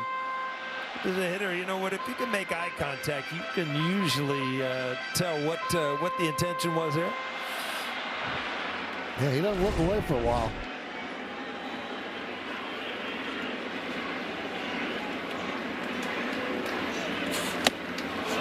And he overpowers Judge there, and Judge strikes out.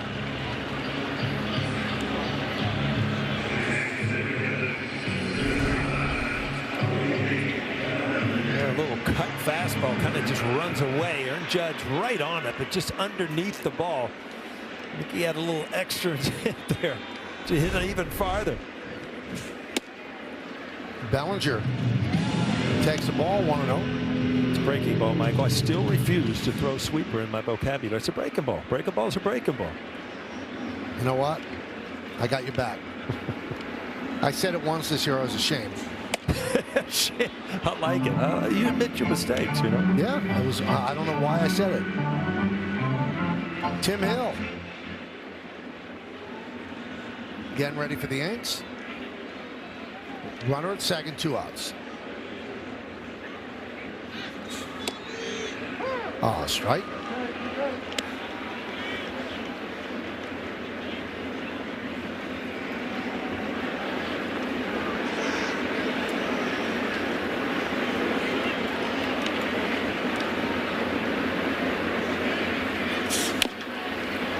And 2-2. A good pitch to hit right there. He missed dead over the middle of the plate. Cody just fouled it off.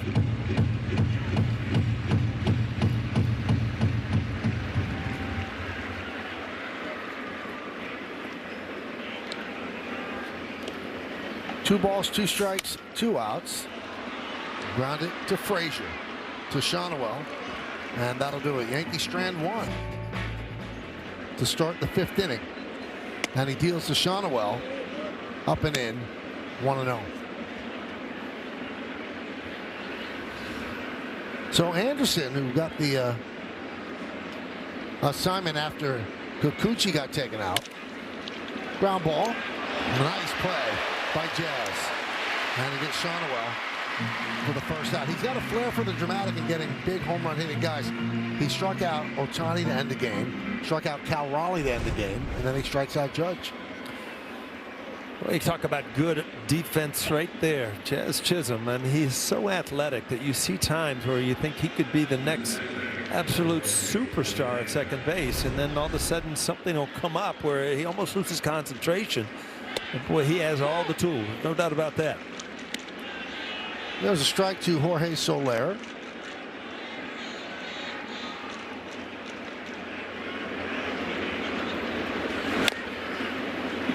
Oh, 0-2.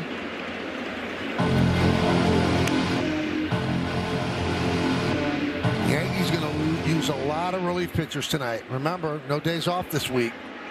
3 more games against the Angels and then 3 games against the Royals. Boy, if you could mindset Tim Hill and just put it in every pitcher's mind. You know, here, give me the ball. I'm throwing strikes. If you hit me, you hit me. If not, I'm not. You get me. It's just the way it is. He knows what he's got. He's got a little breaking ball, a ton of sinkers. I'm just going to chuck it in there, and you're going to hit it on the ground, and we'll go to the next guy. There's a base hit for Soler. So he is 2 for 3. Time for some Old Spice fresh stats. The Yankee bullpen has allowed run allowed in 6 of the last 8 games. And 6 of the Yankee losses this year, Paul, have come by 1 run. Yeah, that's the concerning thing, because you know you're going to get beat up some days. You're going to beat up some people. But it's the close games that kind of make or break your season. Were they 0-6 so far? 0-6 in 1-run games, and the other game they lost was by 2 runs. Since 1900, just the 4th team to go 0-6 or worse to start a season in 1-run games. Through 15 games.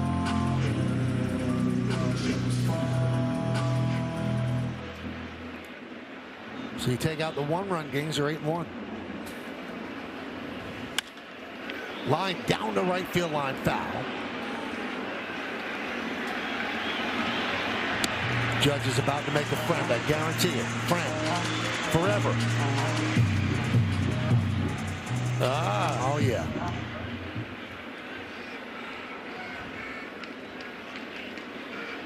Got to be a little kid around there you can give it to, right?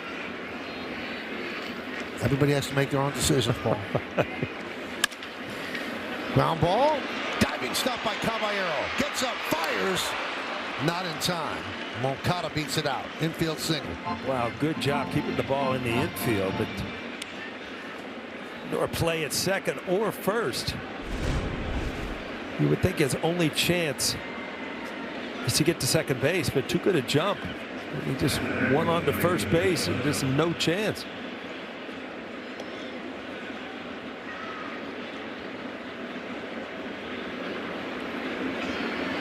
It looks like it hurts now, doesn't it, Michael? When you dive and your neck jams and everything's sliding in the dirt. This should be too. And it is, despite the stumble by Caballero. They double up Adele. We're halfway through. It's a 4-4 game. It's hockey jersey, courtesy of StubHub. Tickets going fast. So get yours today at Yankees.com. Stanton takes a strike. Sean Anderson. Bottom of the 5th inning, 4-4.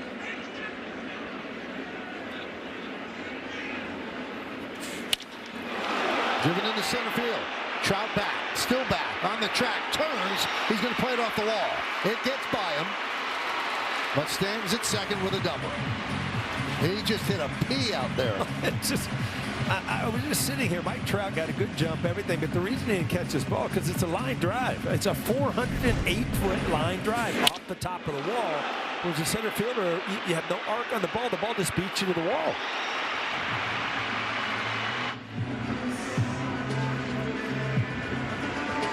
A couple of feet from a home run, but just it sounded like it was off the end of the bat a little bit.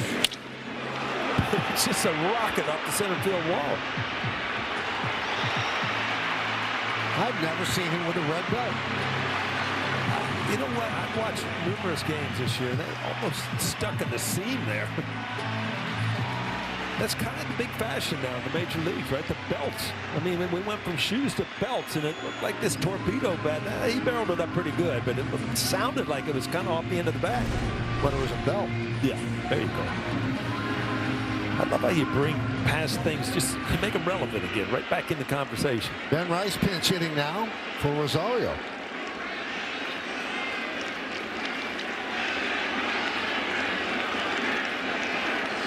So Boone going to the bench early. So if you keep Rice in the game, that's it for Goldschmidt. And you have to use another player to take over for Rosario at third. That'll be McMahon. So he wants to strike right here in the bottom of the 5th inning.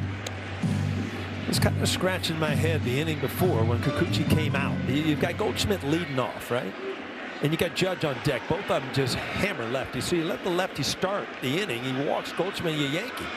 So, you know, if you're going to, you know he's only got a hitter. Well, why wouldn't you start the righty?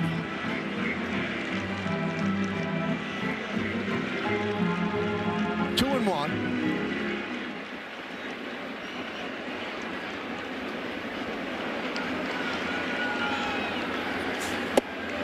3-1 on Rice.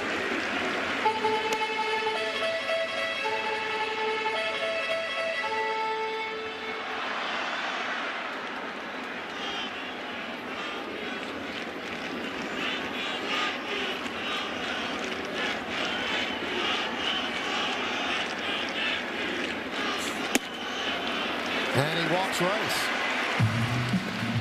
Now that was also a danger ball going to Rice there. First base is open. I'm saying he intentionally walked it, but he was very careful with it. No, absolutely. I mean, Ben Rice's numbers right now are starting to get the attention from the other teams.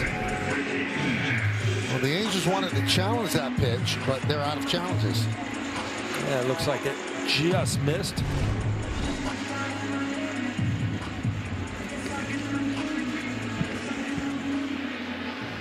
So here's Jazz Chisholm Jr. 0 for 2.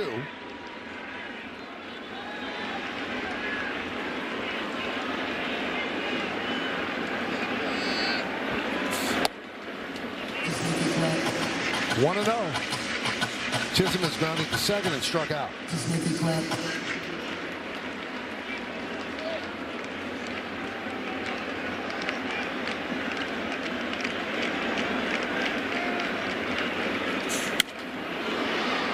One and 1.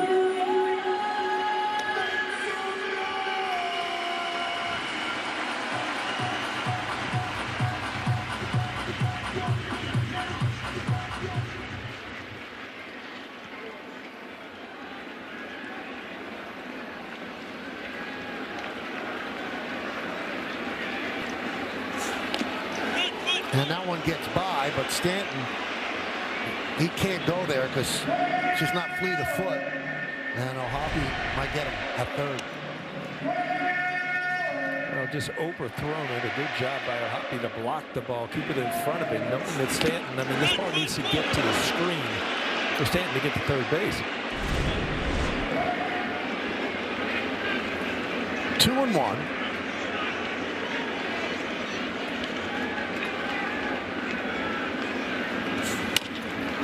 Ground ball first base. Shotwell takes the one out. The runners move up. So Stanton's at third. Rice now at second. Well, he did get the runners over, but he had two really good pitches to hit in that at bat when he was up in the count, and both of them fouled one off and came around that one a little bit just to jam himself and beat it into the ground. Well, they're going to go to Grisham now to pinch hit for Grichuk.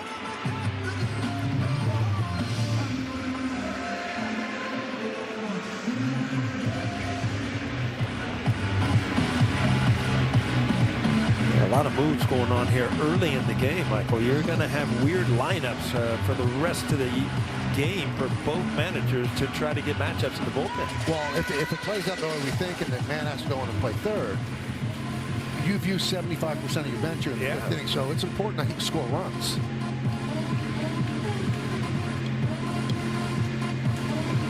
Well, you don't run on Trout, and you have to run with caution on Lowe and Adele.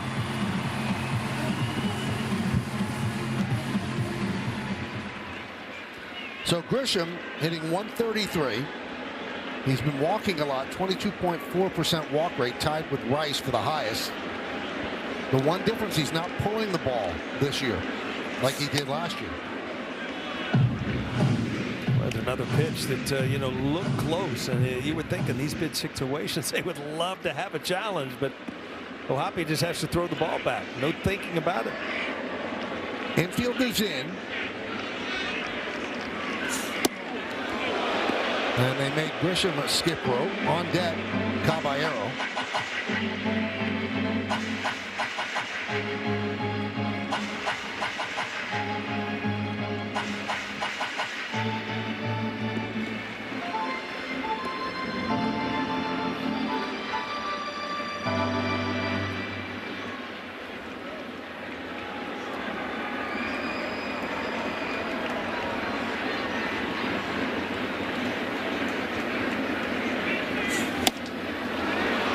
Good changeup, 2-1. Well, if you're sitting on a fastball, as Grisham was here, you have to make sure that you don't adjust to this and just hit it off the end of the bat. Go ahead and swing through it, get out in front of it if you're looking dead fastball. The way you just get right back in the box. High fly ball, right field. Adele back on the track at the wall. See ya! A pinch hit, 3-run home run for Grisham, and the Yankees retake the lead, 7-4.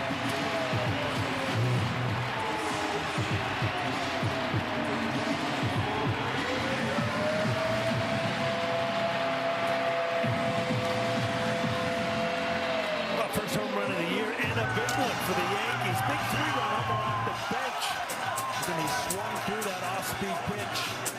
2-0, and then he got the same pitch a little more over the plate and put it in the seats. Who says you can't use all your players in the 5th inning? Am I right? It works, it works.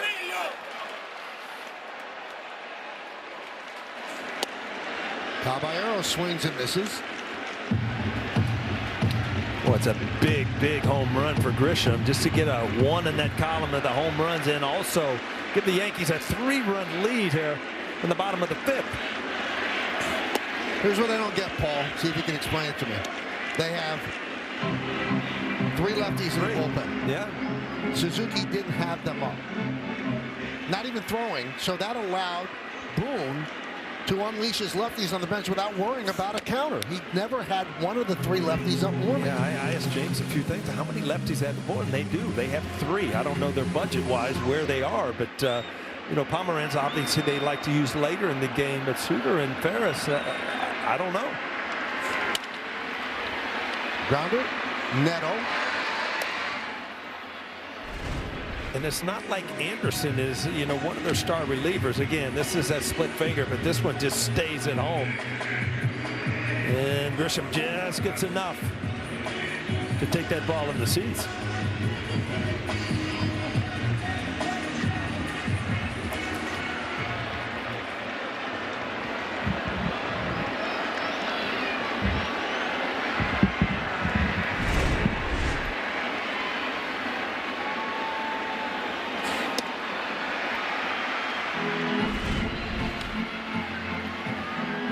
Well, everything is back. Grisham is one of those guys that hits off his back foot, and if he stays through the ball as he did there, you see how the ball, the bat end extends through the strike zone, and that's where you get that carry.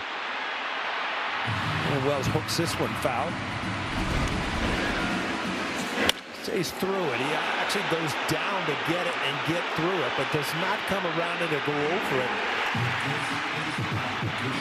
Yeah, and when you're, I mean, this is what Jazz Chisholm is going through now, trying to get rid of that first home run. Well, Grisham doing the same thing, gets one off the bench in a big situation for the Yankees. Had 34 last year, and in game 16, he connects for his first. It's a big one.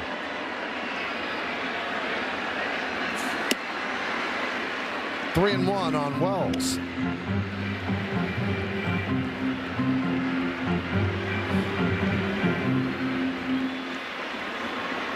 Seven runs, 6 hits for the Yankees. 4 runs, 5 hits for the Angels. Popped up, right side. Coming in is Adele, and puts it away. Well, the Yankees go to their bench. Rice pinch hit walk, and then Grisham pinch hits for Pritchett. And he pulls the ball. He hasn't been doing it all year. Bono had a great week. Jeff McNeil also had a good week. And Bryce Harper, last 6 games, red hot. Red hot. And Soriano is not scheduled to pitch this series, so Yankees kind of luck out on that. Well, if you look at something that just absolutely happened perfectly, is you got your best defense in there. McMahon at third. Now you got Grisham back in center field. Clay Bellinger over to left, and you got a 3-run lead. So the moves at Aaron Boone, we kind of thought, wow, is this the right thing? You know, in the 5th inning, it became the right thing when that 3-run homer. Now it's up to the bullpen. 1-2 count on Josh Lowe. 0 for 1 with a walk and a run scored. Yankees up by 3. Right back to Hill. 1 down.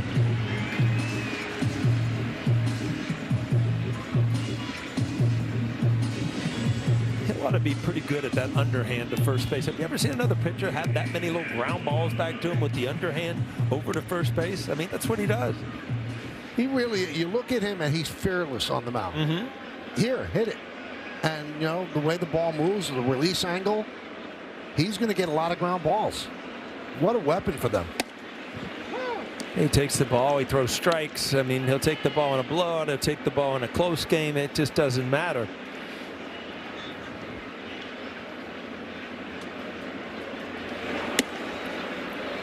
Now, it seems like the Yankees have used the bullpen a lot. They've used a lot of their pitchers, but coming into the game, they have the second fewest bullpen innings per game in the majors. So they have 3.22 bullpen innings per game, and the Tigers have 3.13. And the reason why the Yankees have not had to use a lot of innings out of the pen is their starters have given them length, especially for the beginning of the year. You look at Max Fried and you know what he's done as a starter. I mean, that's really is kind of a reset for the bullpen. Ground ball, Jazz Chisholm gets O'Hoppe, and also the outing the other day by Weathers when the bullpen really needed a breather. He gave them 8 innings. And Weathers again, a lot like Warren tonight. Looks like he has learned that changeup down and away. His last outing where he used that changeup down and away to righties made him a completely different pitcher. And we'll see Weathers tomorrow against Reed Detmers. I'm anxious to say hi because I played with his father, Stormy Weathers, David Weathers. He was a really good guy, a really good teammate, bullpen pitcher.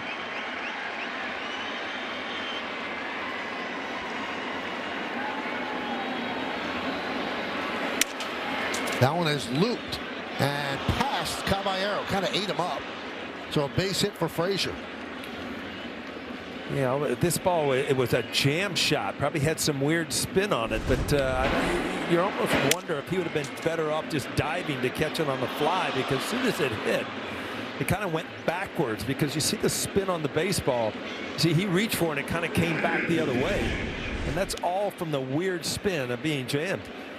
Boone going to the bullpen. That today, because on this date, 1978, after he hit 3 home runs in Game 6 of the 1977 World Series against the Dodgers, he had said before he even signed with the Yankees, if I played in New York, they'd name a candy bar after me.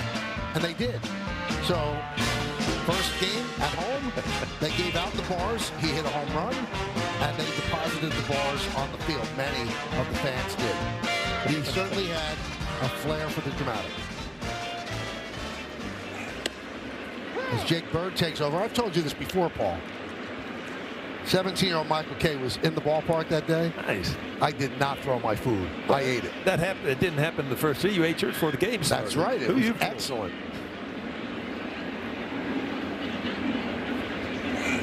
You weren't tricking anybody. That was you with the trash can, picking them up down on the field. I could have. I would have.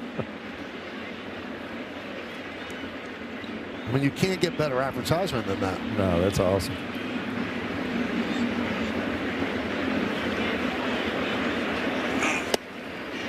One and two.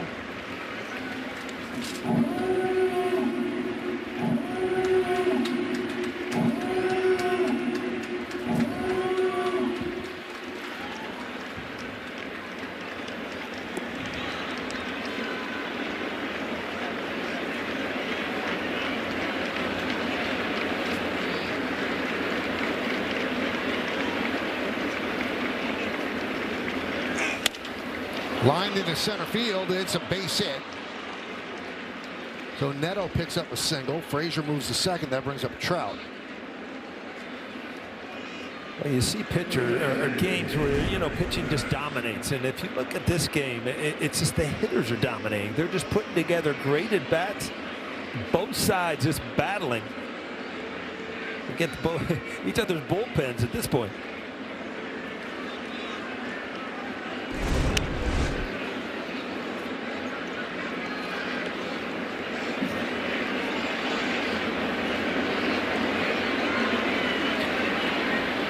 Well, you got the big fly out with bases loaded with Mike Trout. You know, these are scary at bats when you know somebody as good as he is, to give him too many opportunities to put them on the board.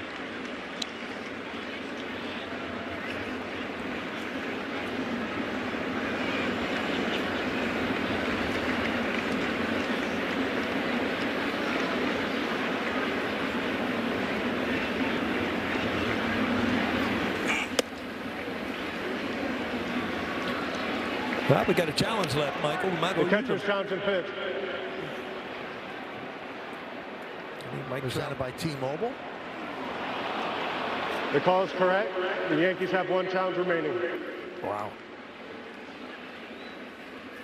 I knew it had played. I didn't know if it got quite down to the strike zone.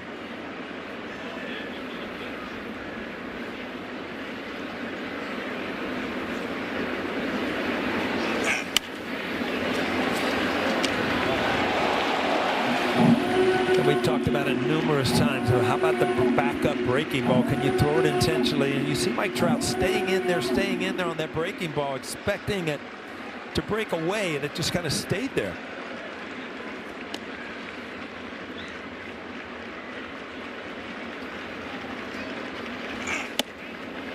Two and two.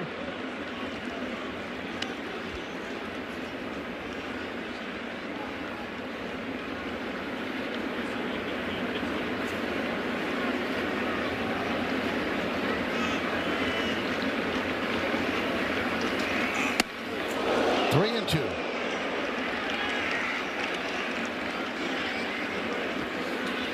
Well, the breaking ball, the cutter, everything kind of overthrowing and having to actually back up instead of going away from Mike Trout.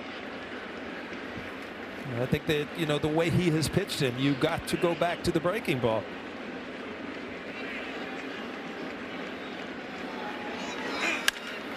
Drilled deep to left field. And that ball is gone. A monster 3-run home run for Trout. And the Angels have retied the game at 7. Well, Mike Trout has put up numbers for a reason. He's a great baseball player. And this was with breaking ball, but it's kind of the get-me-over breaking ball, a 3-2. Got it out over the plate. Looks like the pitch that Trout was looking for, the hole at bat, and he finally got it. The breaking ball away, no doubt off the bat.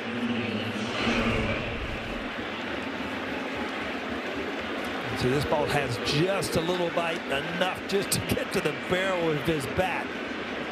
And at that point, all three of those guys know where that's headed.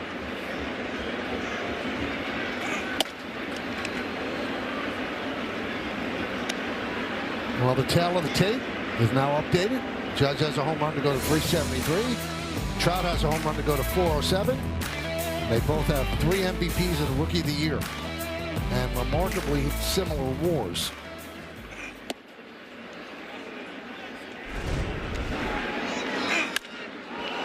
Wow. Compact, strong. We've seen it for years. Mike Trout. Still can't believe it, though, Michael. 16th season. 2-1.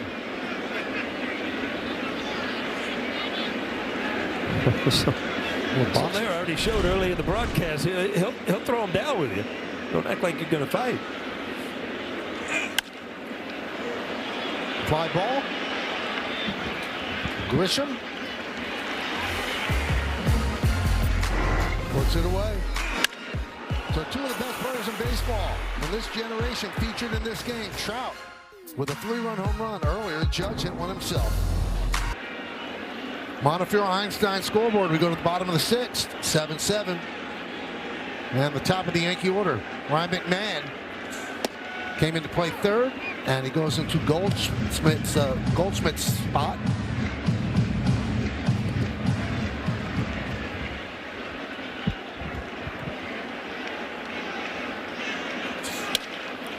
Ground ball, first base, Sean O'Well.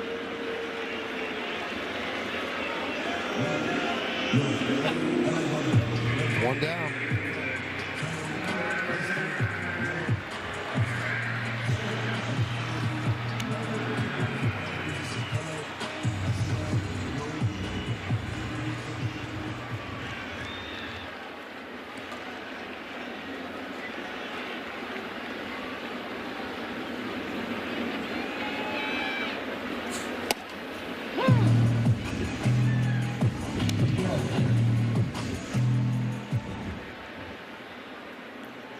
Angels bullpen are up, but he is really stuck with Anderson.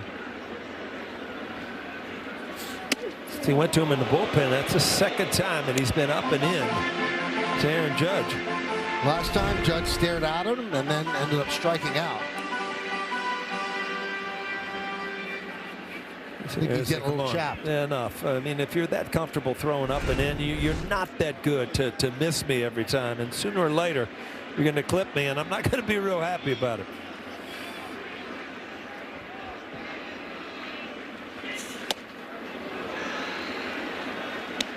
Really, Judge right now wants to hit one to the Grand Concourse. Yes.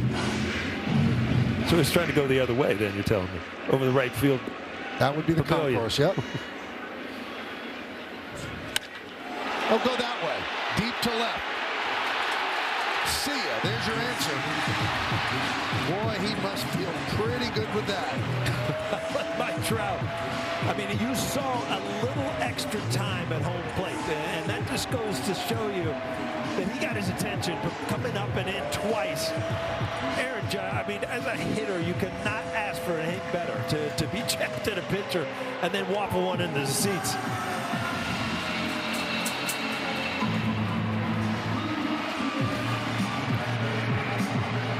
I would guess, Paul, some homers feel better than others. Yeah, and this is one of them because he had missed a couple pitches just under, but the 2 times up, he faced Anderson, one up and in on his head, the other one up and in towards his hand. And you know what? Their purpose pitches to get him off of this slider away didn't work because that's what he got. That's what he ended up hitting into the seats.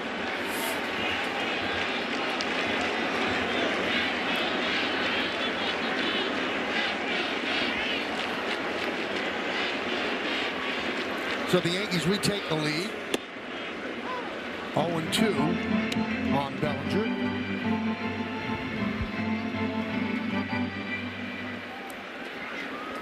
Well, a lot of times what we talk about in the pregame does not come into play, but it certainly has tonight with Mike Trout and Aaron Judge both having huge games.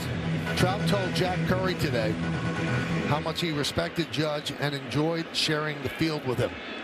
Second time they've hit home runs in the same game. 24th game they've played.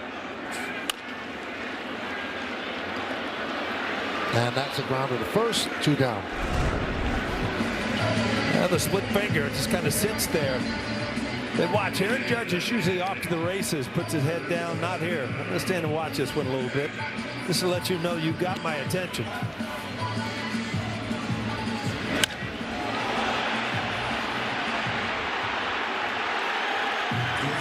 Going to second deck there, Michael? I think it might have hit the facing of the second deck.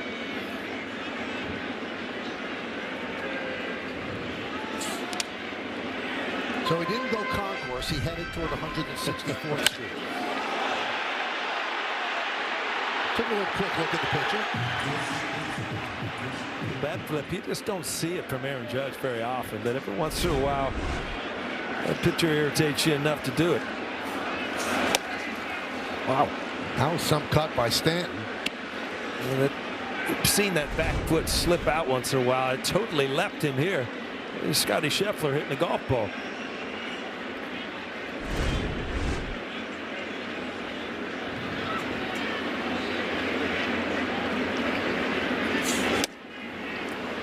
One and 2.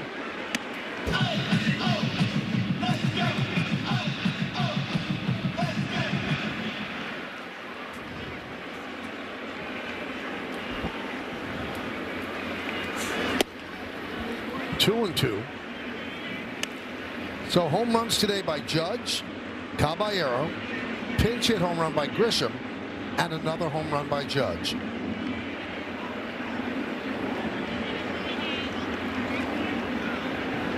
Two.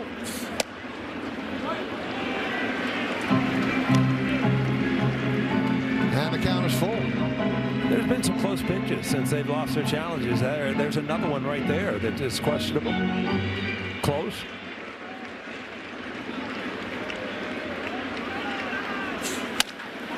Line and a base hit. Second hit for Stanton. Was really impressive right there. That ball was really sinking. Stanton's usually straight up, but watch how he goes down with his breaking ball. His whole body kind of falls with it, and he just drives it into left field. Wow. A lot of power in that swing there, Michael. Well, finally, Suzuki takes out Anderson. He stayed with him for a long time. And the Yankees lead 8-2 as they go to the pen of the New York Yankees. City looks great. Wow. Greatest city in the world right there. That's it. I mean, it's amazing. You just, the electricity going through here. Really? Literally and figuratively. Yeah. Here's Mitch Farris, one of the three left-handers, to face Rice. And there's a strike.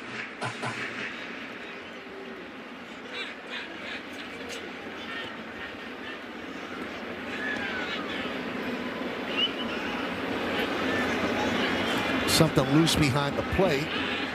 Ball boy gets it.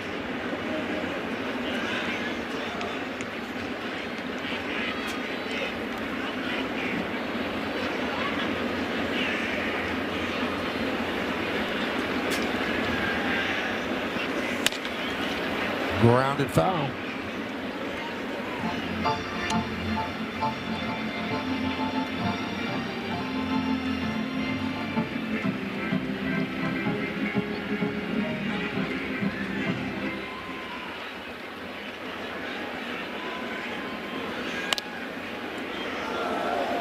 Nice catch by the ball boy in the dugout.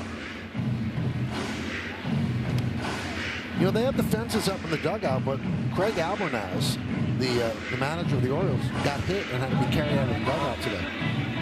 So the fences just cover so much, you got to still be alert. Yeah, I mean, your reaction time over in the dugout, believe me, it's you don't have a lot of time. I don't know how you guys did it when there was no fence, and I don't know how you did it at the Dodgers facility in Florida. Yeah, Beach. Dodger Town was the worst. I actually had a friend call me and said, have you ever been to Dodger Town? Because he had gone to a spring training game there. Just like, yeah, that's all I remember was sitting out there on like a bench. Yeah, there's no roof. Nothing. And in spring training, when people don't have their timing down, you were getting balls whistled over your head all the time. 2-2. Driven into right center field. That's going to be in there for a base hit. Adele will cut the ball off. Stanton will go to third. So Rice picks up a single. Keep the inning going. Ben Rice just continues to have great at-bats. I mean, he's, again, like Stanton, just followed this ball with his body. Breaking ball. Watch him hit his front side and just follow it. It's just straight through the baseball. Just a great swing.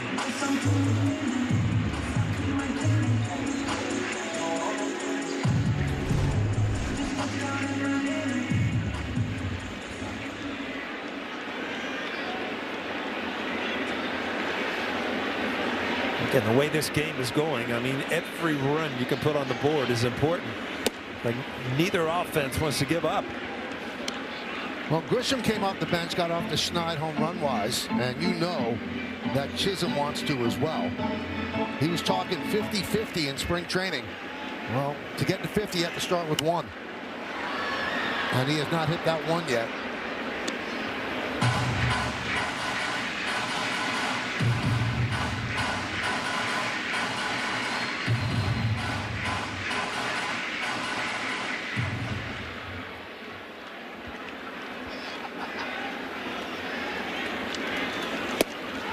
One and two.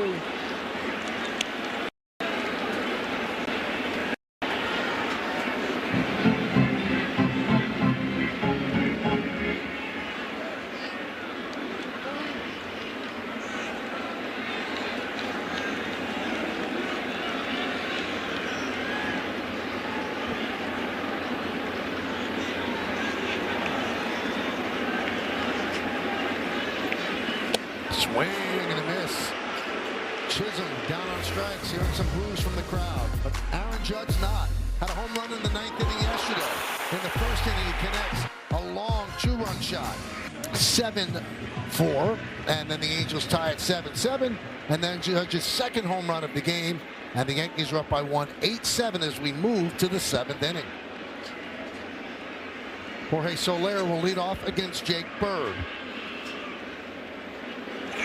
Bird came on and gave up the 3-run home run to Trout. That tied it at 7.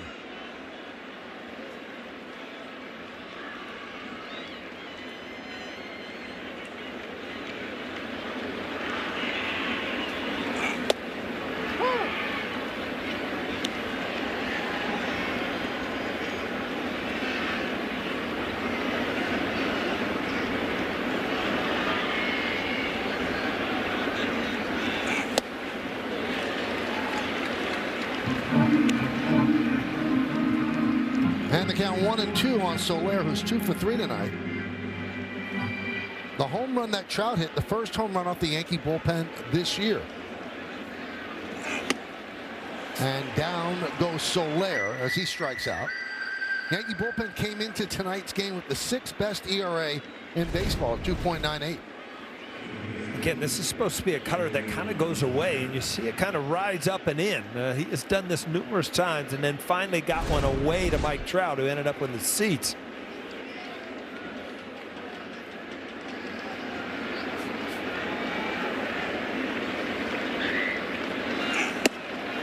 And a strike.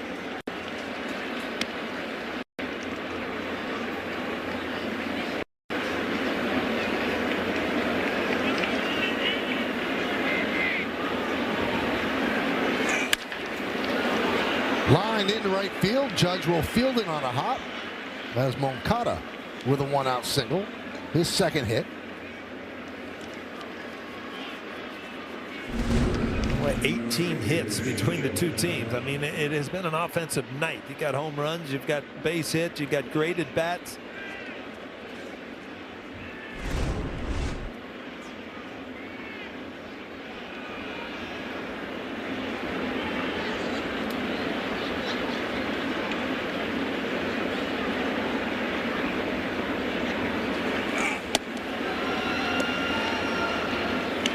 An offensive guy or pitching guy? You like seesaw games like this, Michael, or the 1-0? You know what? A great 1-0 game I love, and I love a game like this. Yeah? I just love baseball, Paul. Really? Yes. We've been watching it we just changed our seats all the time. I went from the dugout up here. You know, you just moved over to the middle. We just changed our seats and keep watching Yankee games. Absolutely. Who's got it better?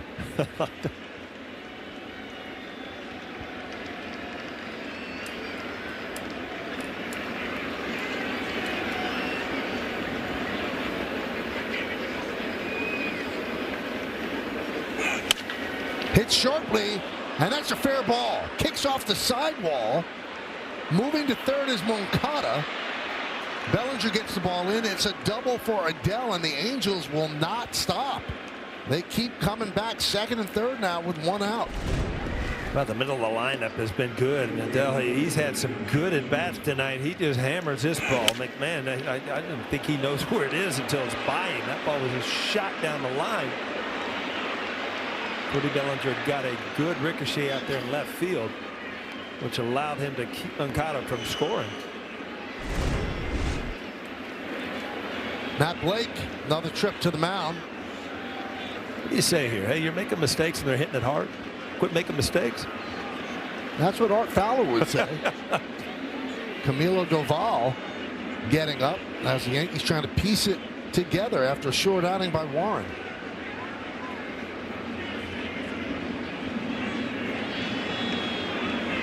Yankees trying to snap a 5-game losing streak, so there's some pressure here on an early April game.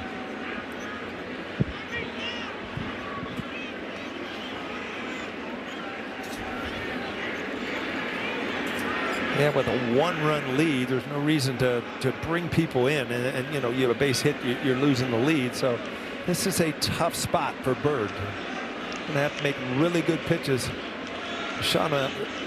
Shanuel, so a lefty, everything going in right there. Good way to start with a cutter right under his hands.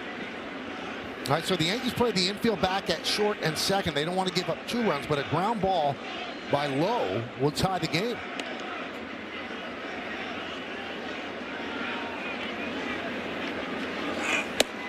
And quickly 0-2 on Josh Lowe. Well, you've thrown 2 perfect pitches, a cutter and then a breaking ball a little bit slower. Now, how do I get him out before he's able to get back into this count?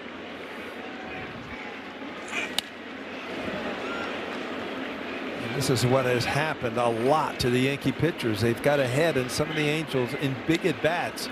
The Angel hitters have been able to spoil a lot of pitches until they make a mistake.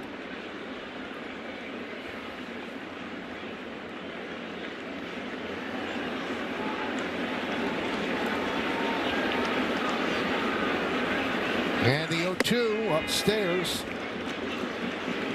You know, everything, cutter, breaking ball, is things that are going into a lefty hitter. You would love to see something go away, but I just don't know that Bird has the confidence to go away with something fading away in this situation. Club foul. A good pitch, but you've seen time and time again in this at bat, everything coming into you, both hard and breaking balls.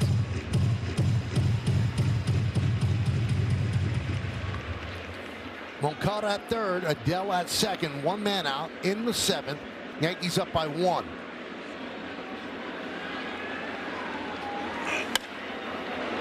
High fly ball that should tie the game as Judge drifts back. He makes the catch. Moncada scores. Adele moves to third. A sac fly for Lowe, and we are tied again at 8. Well, again, Lowe, just a great at bat, but if you think about it, he really only had to protect the middle of the plate in. The whole outside of the plate is kind of out of it because Bird doesn't have a pitch to really go down and away to get a strikeout. So now the go-ahead runs at third base, and here comes Aaron Boone. So with Logan O'Hoppe waiting at the plate, he's going to call on Camilo Doval. A rough outing for Jake Bird. Gave up the big home run to Chuck. Sports out. Well, Fernando Cruz first out of the bullpen, then Tim Hill, Jake Bird, and now Camilo Doval. Pitched yesterday.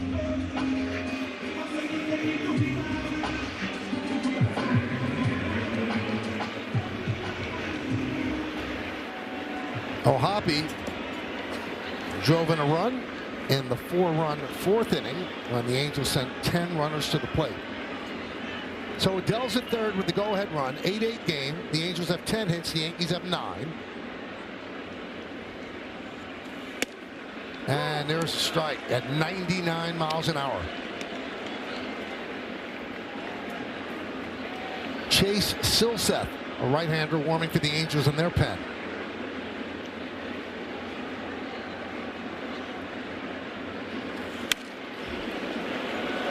0-2.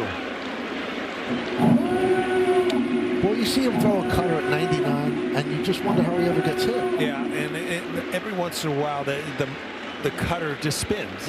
You know, it kind of sits there. You just wonder if he mixed a two-seamer in with a little bit more. So you got the ball going both ways.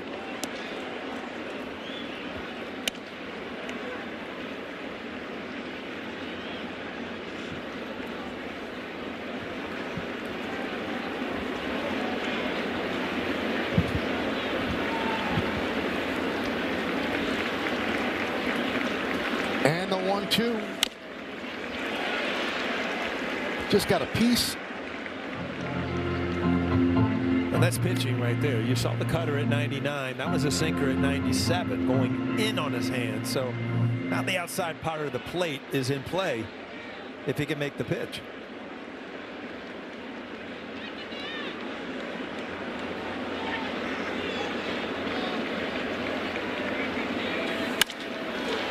High fly ball right field. Judge will put it away, and that'll do it. But the Angels tie the score, 1 run, 2 hits, and a runner left at third. At the end of 6.5, it's time for the seventh. Shane O'Mac, Shane McMahon is here at the ballpark in the right center field bleachers. It's one of those games, Michael, you know, if you have an ace pitcher and he gives up a run and you lose, you think, what a wasted opportunity. And if you look at this game, 8 runs on the board.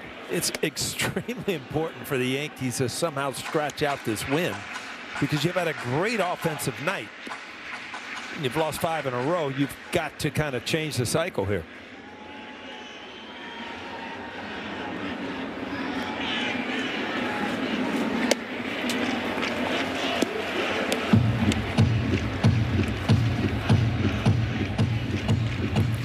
So Grisham came off the bench, a pinch hit, 3-run home run in the 5th inning. A big blow for him and obviously for the Yanks.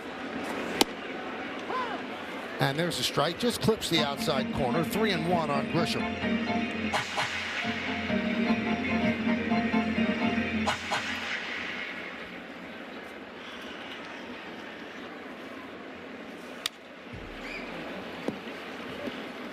Take a look at the pitching decisions presented by Sage, Paul. Well, you've always heard the old saying, if you make that pitch, well, you better throw it again, and you throw it better. Well, he did. He hung the second one. Hung it all the way out in the second row for a huge 3-run homer for Trent Grisham.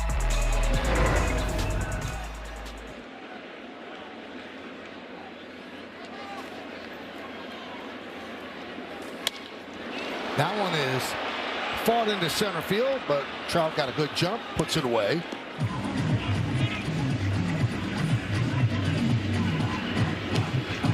Grisham has had some aggressive swings tonight, and that's a good sign. You know, when coming off the bench, a lot of times you don't think and prepare like you do when you're starting, and to walk up as a pinch hit and then, you know, get your first home run, and then all of a sudden you're up again.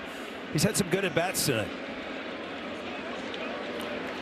Here's Caballero, 2-run home run in the second inning, 1 for 3, and he takes a strike from Mitch Farris. I don't think Caballero thought that he addressed him and made eye contact, and he just kind of quick pitched him. I think he had the same conversation with an umpire in Tampa as well. He's already set. He's already set. He said in the postgame, I'm going to keep looking at that 8 seconds because that's the rule. Is it 10, 9? There's the 8 seconds.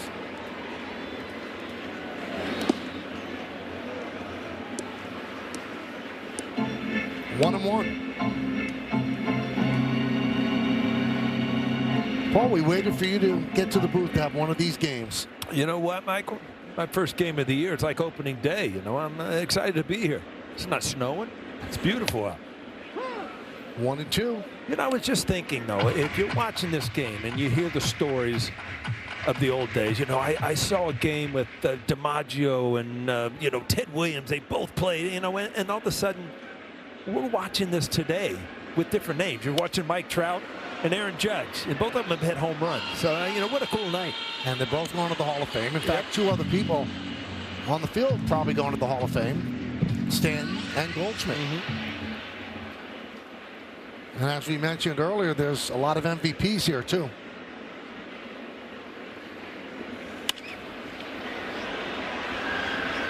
Sky the other way and out of play. Take a look at Caballero's second inning home run on StatCast 3D by Google Cloud. 108.2 off the bat, traveled 370 feet into the lower deck. 1 and 2 on the Yankee shortstop. You know, I was just looking at the graphics here, Michael, because I know how accurate they are, right? I just wanted to know if they've been updated because the clock is no longer here. We got a new sign out there where the clock was. That's right. So it was updated, I think. Right in on the thumbs, a ground ball to Neto. And he gets Caballero for out number 2.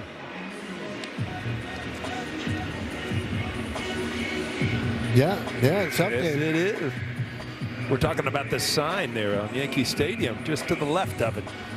Benjamin Moore, in case you want to paint your house. But in the old days, it used to be a clock. Michael and I, you know, I've looked up there about 104 times. I know it's not going to change, but I don't know what time it is. Well, remember well, there's the clock there. You can find one. Where's that thing? See, they just threw a graphic up there. We got right there. All right, I see it. Well, what's the old saying? There's no clock in baseball, right? Yeah. Well, literally now there's no clock, except for that one. That's when you're playing. There's a clock when you're up here, and there's a clock if you're in the stands with a 12-year-old who's got school tomorrow, right? Well, maybe Benjamin Moore will decide to paint the clock there. That's right. Did you say, Audrey, time to paint your house? Huh? We'll write the script for him, Michael. Yeah. Ground ball and through for base hit for Austin Wells.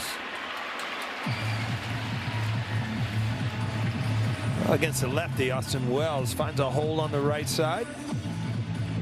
Both offenses, every single guy goes up there. You see him around the ball. Not a lot of break on this breaking ball. He's able to put it in play and find a hole. Yankees 10th hit of the night. Each team with 8 runs, each team with 10 hits. Here's Ryan McMahon against the lefty.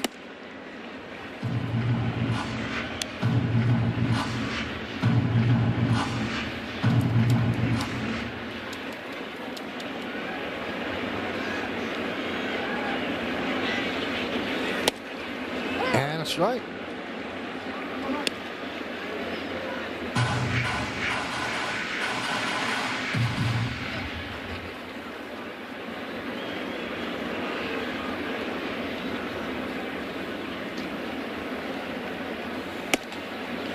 Two and one. We're in the bottom of the 7th inning. 8-8 game. First game of a 4-game series. And first game of a 7-game homestand for the Yankees.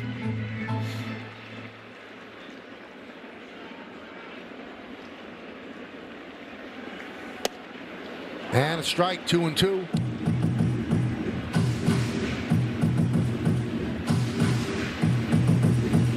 Yankees have 1 challenge remaining. The Angels do not have a challenge.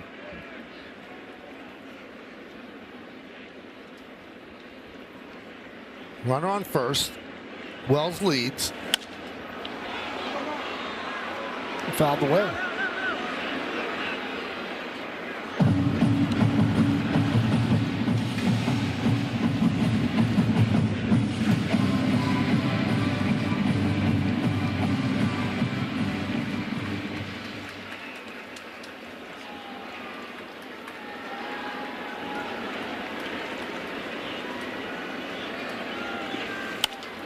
Another foul ball. If you look at his swing at the side, you see that top hand. See how it kind of drops, so he becomes kind of a bottom hand hitter. And you got to know what type of hitter you are. I was a top hand guy. Judge is a bottom hand where he kind of, gets a loft on his swing. He needs to stay on top of the ball a little bit more. He swings at strikes. We're going to fix this. And Adam Frazier will start it off against Camilo Doval.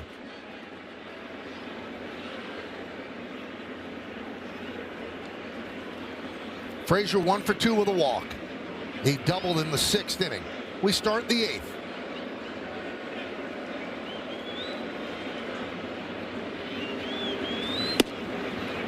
And a strike.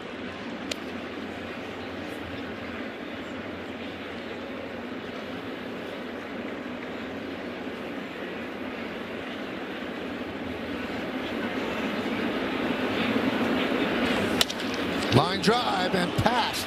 McMahon in the left field. He slices it and got it past the Yankee third baseman. Leadoff single. He really pulled his hands in and just shot it the other way. McMahon not a lot of time to react, and it just squirted through the left side. Ball going away. Just a really good piece of hitting, just to shoot the ball the other way, find a hole on the left side. A funny grip on that ball, almost like a changeup grip, but it didn't have the spin of a changeup. Here's Neto. This is the first appearance this year where Doval has had multiple up and downs. Usually comes in, that's it. But this time, came in, sat down, gets back up, and comes back out. Yeah, that 4th inning really put a lot into play for Aaron Boone as far as the bullpen. Not being able to get out of the 4th when Will Warren was just cruising. All of a sudden, you knew it was going to be a long night on how to piece this thing together in the bullpen.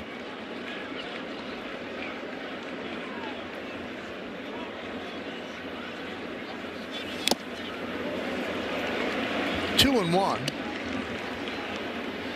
Neto walked with the bases loaded, drove in a run. In the 6th inning, he singled ahead of Trout, and then Trout hit the 3-run home run. Blackburn and Bednar.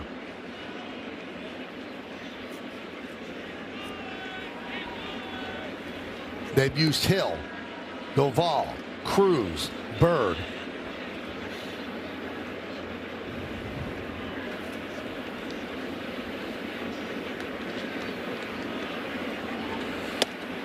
Nice pitch. Monday must be offensive tonight, Michael. Look at the out-of-town scores that were just up there. It's been 16 runs scored, 10 runs, 9 runs. I mean, almost everybody's in double figures tonight.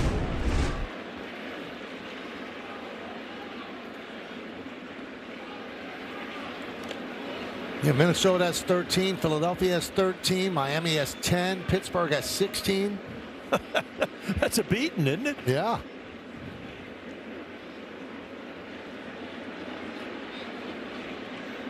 Mets are getting shut out. Oh, they haven't started yet. Sorry. Well, there's one out top of the first. They started. Right. That's how long this game's going. The game on the West Coast started. I forgot about that. That's not a good sign.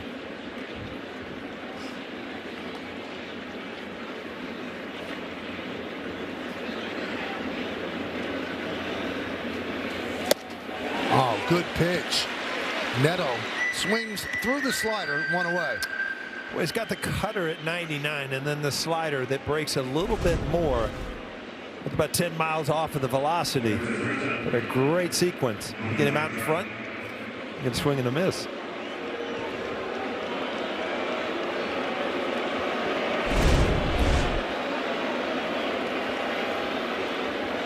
Here's Mike Trout.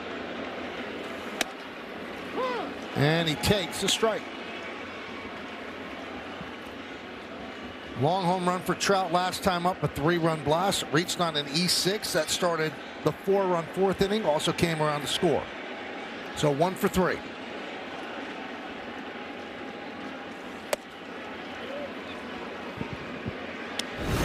Take a look at that home run in the 6th. Yeah, after a bunch of backup sliders, he finally was looking away, got the slider away, and it went a long way.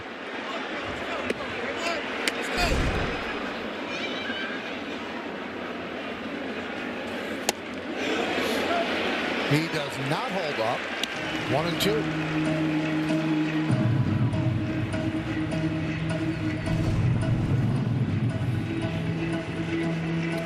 I got to agree with that. If he makes contact, that ball's probably shot to right field.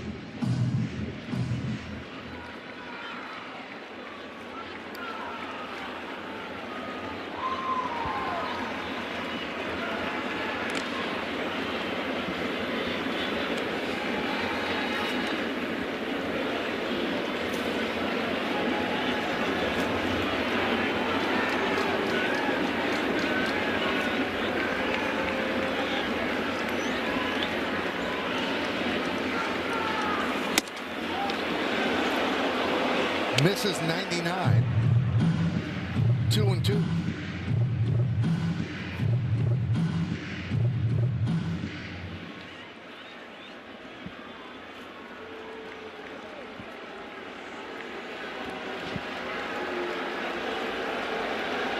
And the pitch.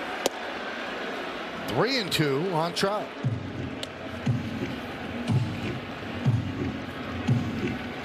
Trout's career trajectory was just amazing, and then injuries just happened one year after the next, so his numbers would be so much better and higher if he'd stayed healthy. That one's driven deep to left center field. Going back, Grisham turning, looking, see ya, off the back wall of the bullpen. A 2-run home run for Trout. He's matching Judge in home runs, and it's 10-8 LA. With these long counts, you see Mike Trout just seems to sit on pitches, and if he gets it late in the count where he's seen it before, this ball hit the back of the bullpen wall. I mean, this is just a bomb.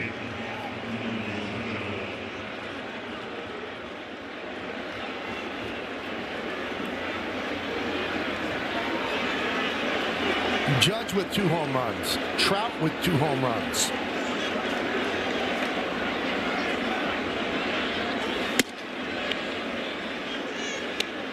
Shonowell takes a ball.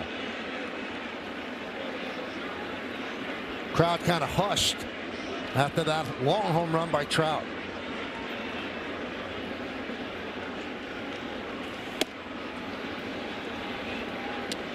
Not much success tonight out of the Yankee bullpen. 408 home runs. And that's the leaderboard.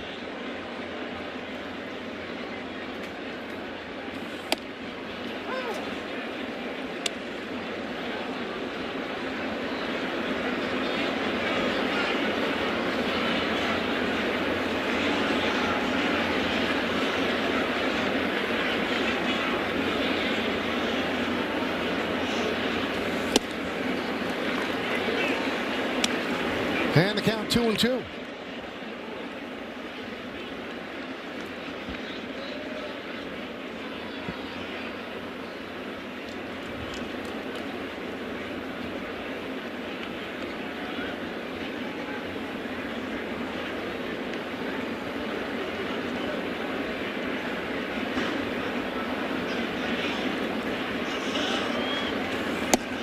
Inside 3-2. Yankees up 4-0. Then Yankees up 7-4. Then Yankees up 8-7. And now they're down 10-8.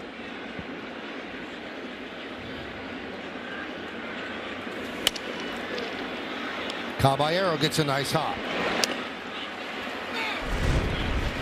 2 away. Well, a spinner that just stayed down. And Mike Trout again looks like he's looking for the breaking ball away in both of those at bats. Aaron Judge knows it. As soon as the sound, the Angels knew it. So did Doval. Here is Jorge Soler. Right side. Rice will put it away for the final out. Judge and Trout, 2 Hall of Famers putting on a show. A big-time show. Something to watch. Drew Pomeranz comes on, and now Trout is set to judge your move as Judge leads off. And he hits it right to Trout. 1 pitch, 1 out.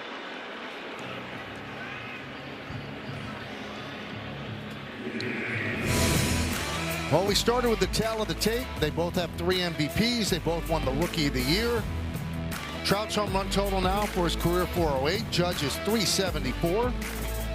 Remarkably similar numbers. Same batting average, 293. And if 293, Paul, does not seem that impressive, and I know it does to you, so from the time that they've become major leaguers, the average major league batting average is 250. Bellinger rips one to right field. It's a base hit. Yeah, I would think early 2000s, late 90s, it's probably 265, something around there, 260 something. Well, since they came up, it's 250. Yeah. Yep.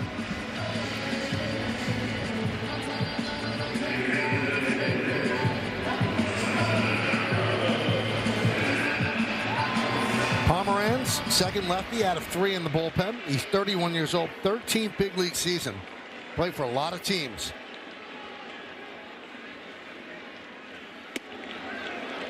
And the pitch is high to Stanton. Had a really good year last year. This year is kind of struggling. He's given up almost as many runs so far that he did all last year.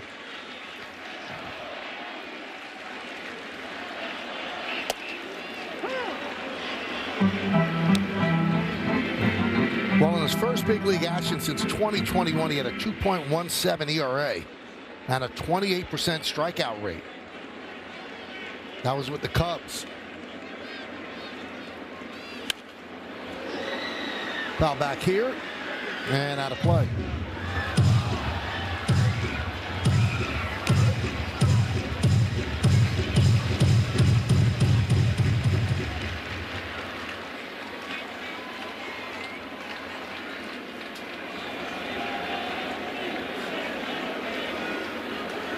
Pomeranz deals.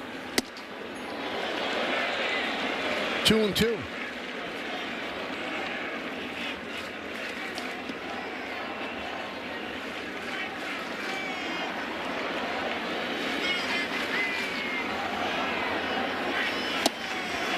And down goes Stanton.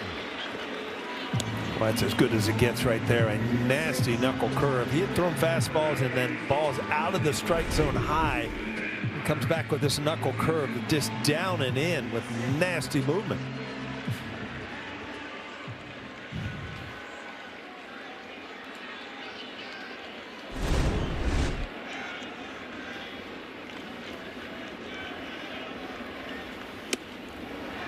Rice swings and misses.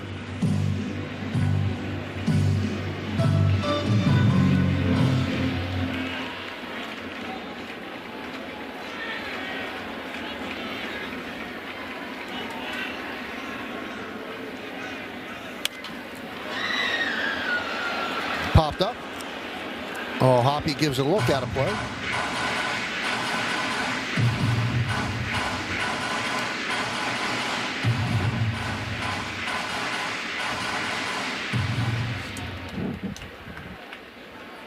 Angels 10, Yankees 8. The first game of a 4-game set.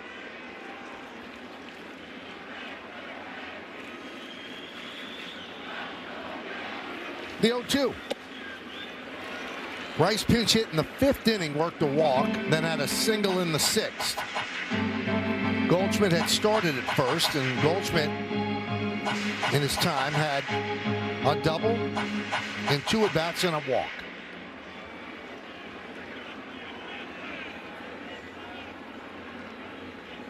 One, 2.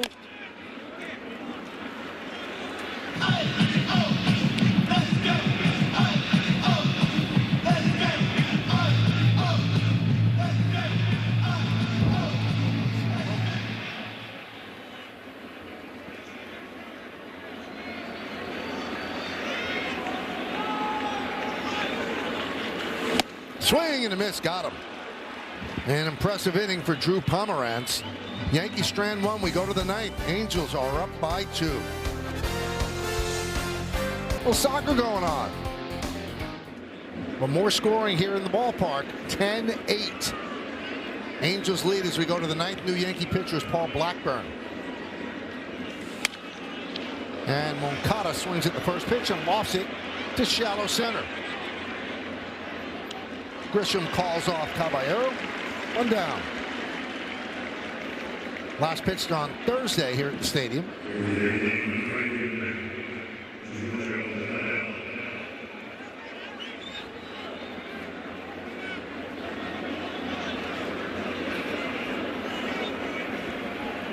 So here is Yoan Moncada.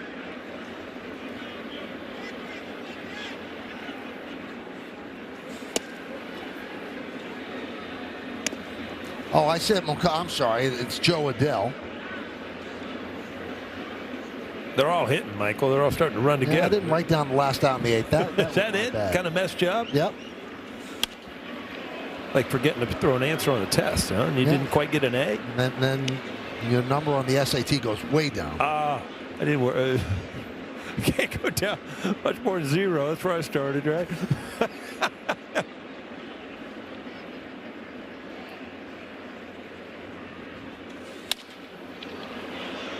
Fly ball, center field. 2 away. And that'll bring up Josh Lowe. Back when we took that test, Paul, didn't you get like 200 just for signing your name? Well, you got some free points. Yeah, if you could spell your name right. That was pretty good.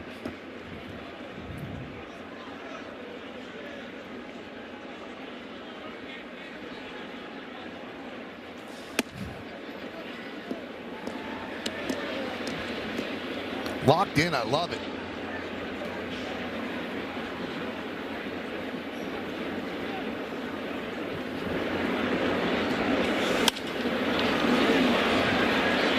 Fly ball.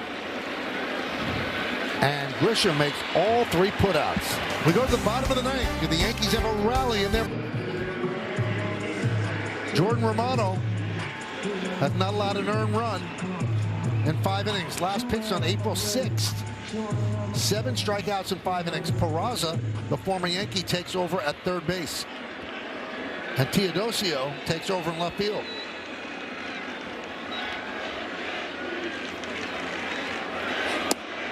And Romano deals low and outside to Jazz Chisholm.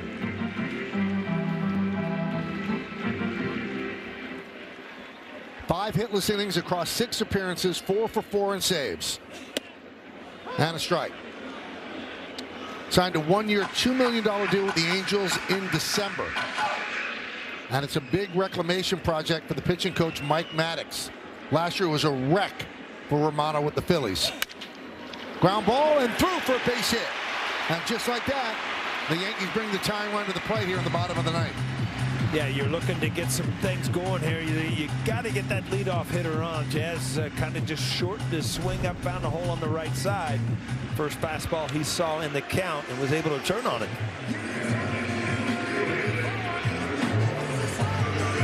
That slight uppercut. He's not staying through the ball completely. They got enough of that to get it through the right side. So here's Grisham, came off the bench for a pinch hit 3-run home run in the 5th. First home run of the year. Romano last year with the Phillies, 8.23 ERA in 49 games. And the Angels thought there were some things they could tweak with him.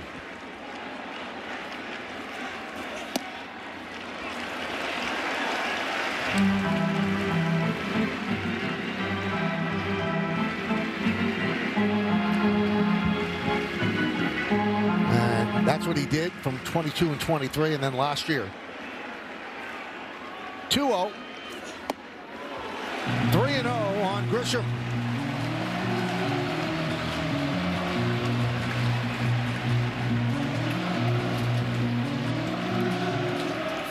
Yeah, the way this game's going, Michael, you just want to keep the ball rolling to try to get Aaron Judge a bat in his hand at some point.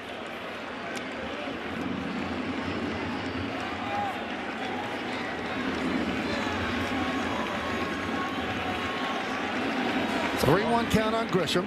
Think about it. That's a long layoff. It's been a week since Romano's pitched. Fly ball, deep right. Going back, Adele on the track at the wall. See ya. He's tied the game. His second home run of the game. A 2-run shot. We are knotted at 10.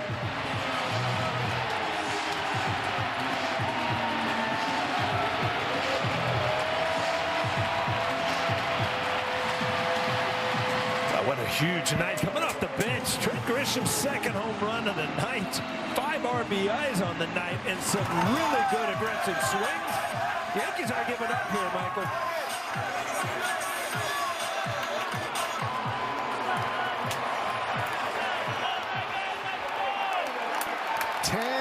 Ten.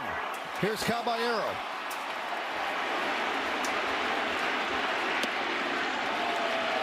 It's a night of multiple home runs. 2 by Trout, 2 by Judge, 2 by Grisham. Can Caballero make it 2 and win the game?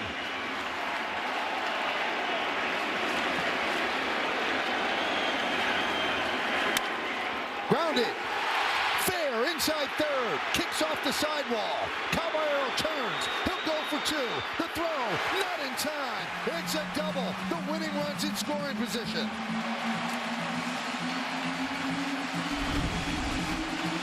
Well, this is what just happened to put him in this position. Trent Grisham, second home run of the night.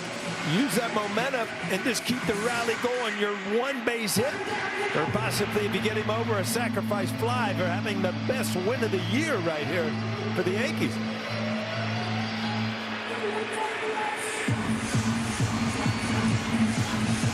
Well, Grisham has been on his backside all day, and that's where he can drive the ball the other way, or pull the ball.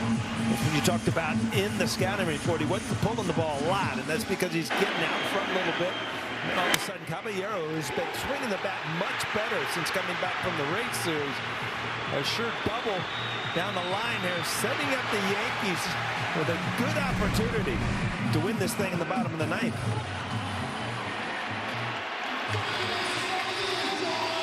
So here's Austin Wells. The Angels are expecting a bunt. They're in at the corners.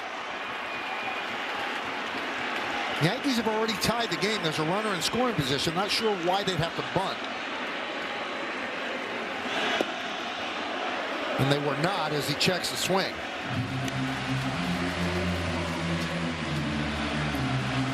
You bunt, you give an out away. You let them swing away, you have 3 outs to go, and Judge is going to come up.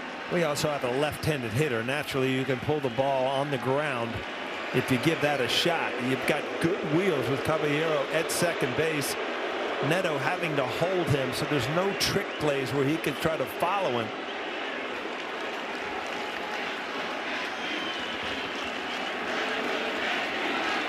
Romano had not allowed a hit this year in 6 appearances. He's given up 3 so far this inning.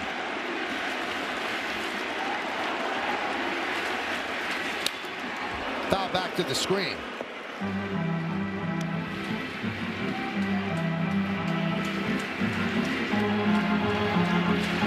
Ryan McMahon on deck.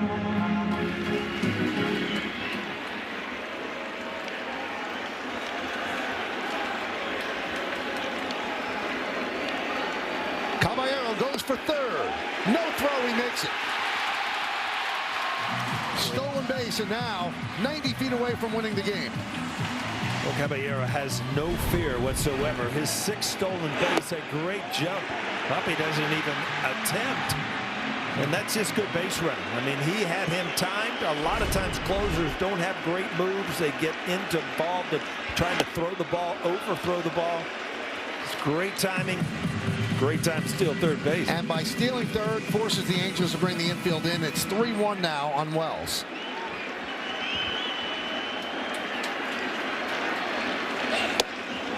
Three and two. Times have changed. You see a breaking ball and a fastball count from Romano. He used to be a type of guy that would throw the ball by you. He's in the mid-90s now instead of the upper 90s.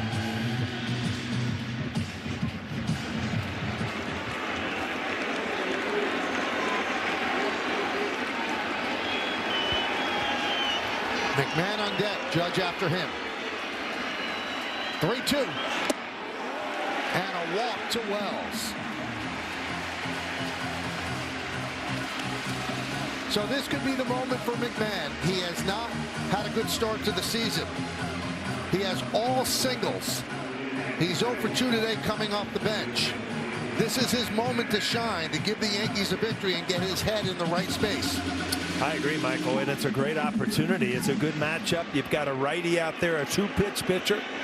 Put the ball in play hard and go home a hero. Jumps on the first pitch.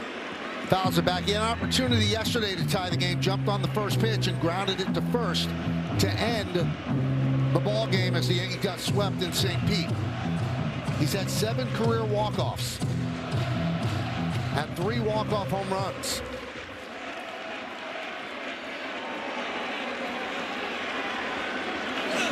Inside.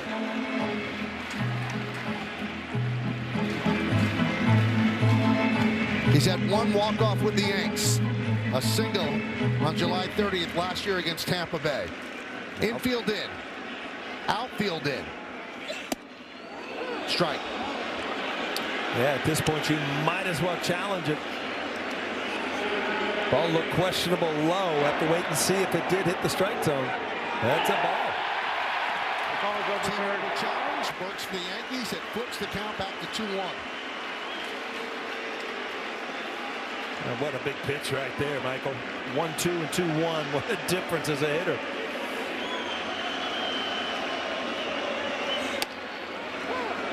Now 2-2.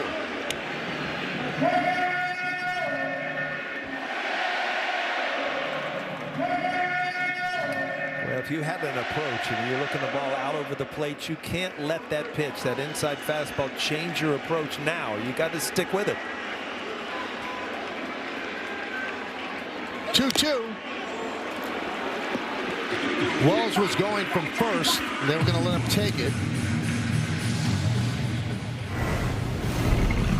Here's McMahon's walk-off as a Yankee. Scored a single, but hit it deep to center.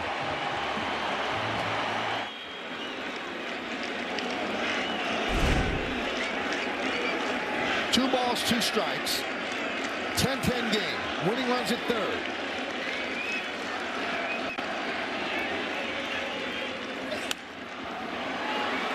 Fouled away. Again, really wearing out that inside corner, not being able to get to it. But if you start to open up to try to get to that pitch, it's a strikeout if he goes away. So you've got to stay out over the plate. If you get jammed, you get jammed. And you infield in, a jam shot will win this game anyway. Caballero, the winning run at third. Wells at first. Nobody out.